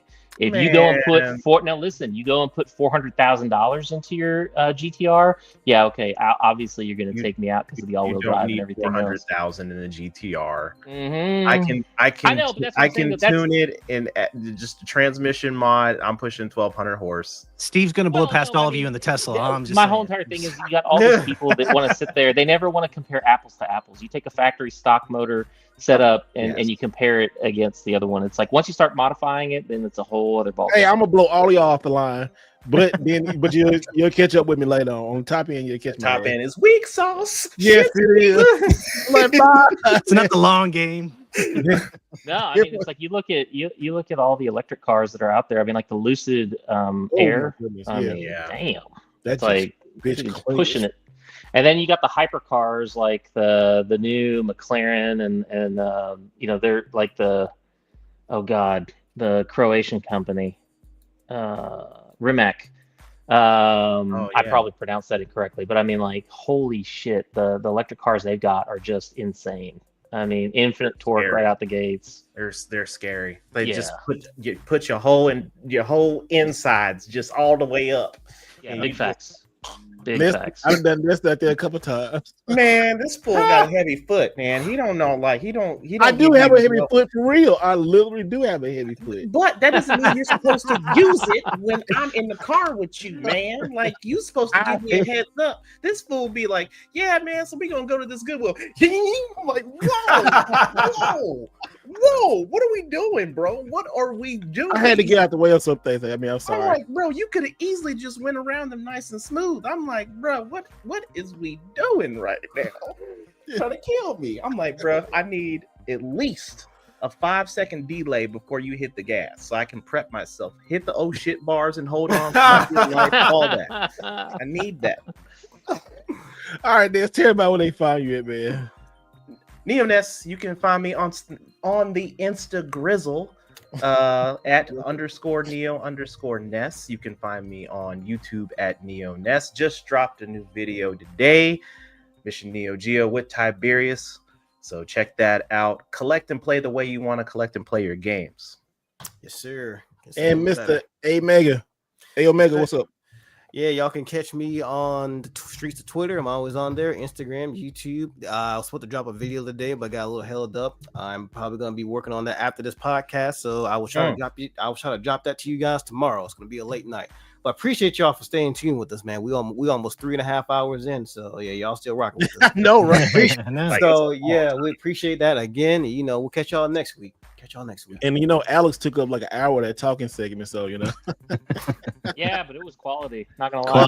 It was quality. Dropping truth. Spitting truth. He had time to make up that beat on last week. Yeah, I came in and I jumped right in. You were like, "Where you at?" And I'm like, "I'll be there in 2 seconds." And all of a sudden, bam! An hour later, you're like, "God damn, shut up."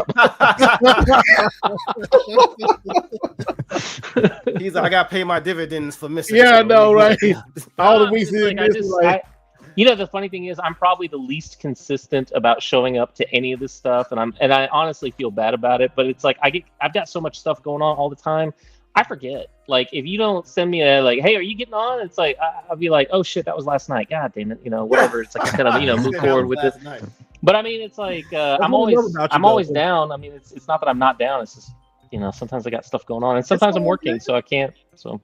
But no, if people knew the behind the scenes stuff, how important Alex is, y'all wouldn't.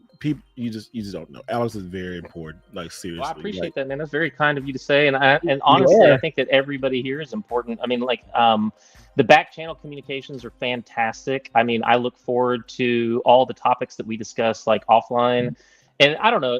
I think the difference between our podcast and a lot of the other podcasts is we're all like genuinely friends, like in IRL. Like there's other stuff like me and Ness and Omega are like always talking about we got a financial thread that we're in, and we do stuff in that. And it's like, there's a lot of, it's multifaceted. It's not just video games. There's other aspects. We got life outside of. Yes, 100%. And everybody, that's the other thing here. Everybody here is well adjusted. We don't have any weirdos or creeps or, like some of these people, you're like, God, what is wrong with that dude? Why are they the way that they are? And it's like, nobody here's like that. And that's a big deal. So why the fuck are you like that? Like, why are you so strange in the wrong way? I mean, I don't mind you being artistic, different, whatever. That's all straight. Like, I don't have any problem with that. But it's like, the people with the behaviors are like, I wouldn't let my, niece hang out with that dude. It's like, that's just not gonna happen. You know what I'm saying? Like when you get those weird vibes off people, that's big red flag. Move on. Don't waste your time with those people. Gamer MD, what did you say that one podcast? Neck beards? Was that the term? Was that what you said? That cracked me up. That's like Amish paradise. Yes, neck beards. Neck beards living in a mom's basement.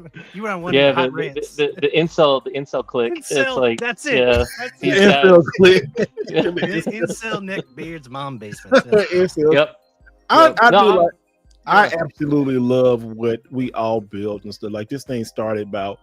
God told me to start this podcast like almost a year or 2 years ago, especially like just right after, I had some like not great times in my life. But just starting learning every day, I'm learning, like getting better and better and better. And I think this year is really kind of like taking off because I'm really like just getting relaxed and just being me. Like at first I was trying to be like, I want to be like this person over here, be like this person. I'll try to be like fuck it. I'm just gonna just be me, just you take it, you like it, you don't, 100%. And then when I kind of done that and slit my hair down, let my hair down. It just it's so great, like okay, and really do because if we're not laughing on this podcast, I don't want to be a part of it. Like 100%. We spend more time laughing than other stuff, That's how it should be, man. Yeah, like man. I want to be on a panel with a bunch of uptight, stuck up the ass dudes. Like it has to be all business and strict casual. 100%. Like hell, ain't no fun in that. Well, the other thing is too. Did you notice that it's like we don't punch down on people, right? Like none of us. We don't talk down on people. We don't call out people that are we mess with Ness. We mess with Ness. I was waiting for it. No, but that's all people within the group, and we're teasing each other and whatnot. But it's not like we're taking other content creators and like smashing them in the head and talking smack about their content or whatever. And I think that there's a level of maturity here that I don't see in a lot of other podcasts, and I really appreciate it. It's not that it's mature, stuck up. It's just mature. Like, we understand how to be respectful and take care of other people and whatnot. And we say our stuff, and I definitely can get almost 100% out of pocket. Not quite, but close. But we have a good time with it. Shit, We do. We do have and a we're good not fun. boring. Yeah, we and do. we're not boring. No, we're not. It's a great podcast. You gotta calm Alex down sometimes. Calm down, especially Xbox piss him off. He ready to go. Yep. All right, guys, we finna get out of here. We are officially almost like 3 hours and 30 minutes. God damn. Record. I love that it. up. I love 3:30. it. We'll see y'all next time, and always remember to do it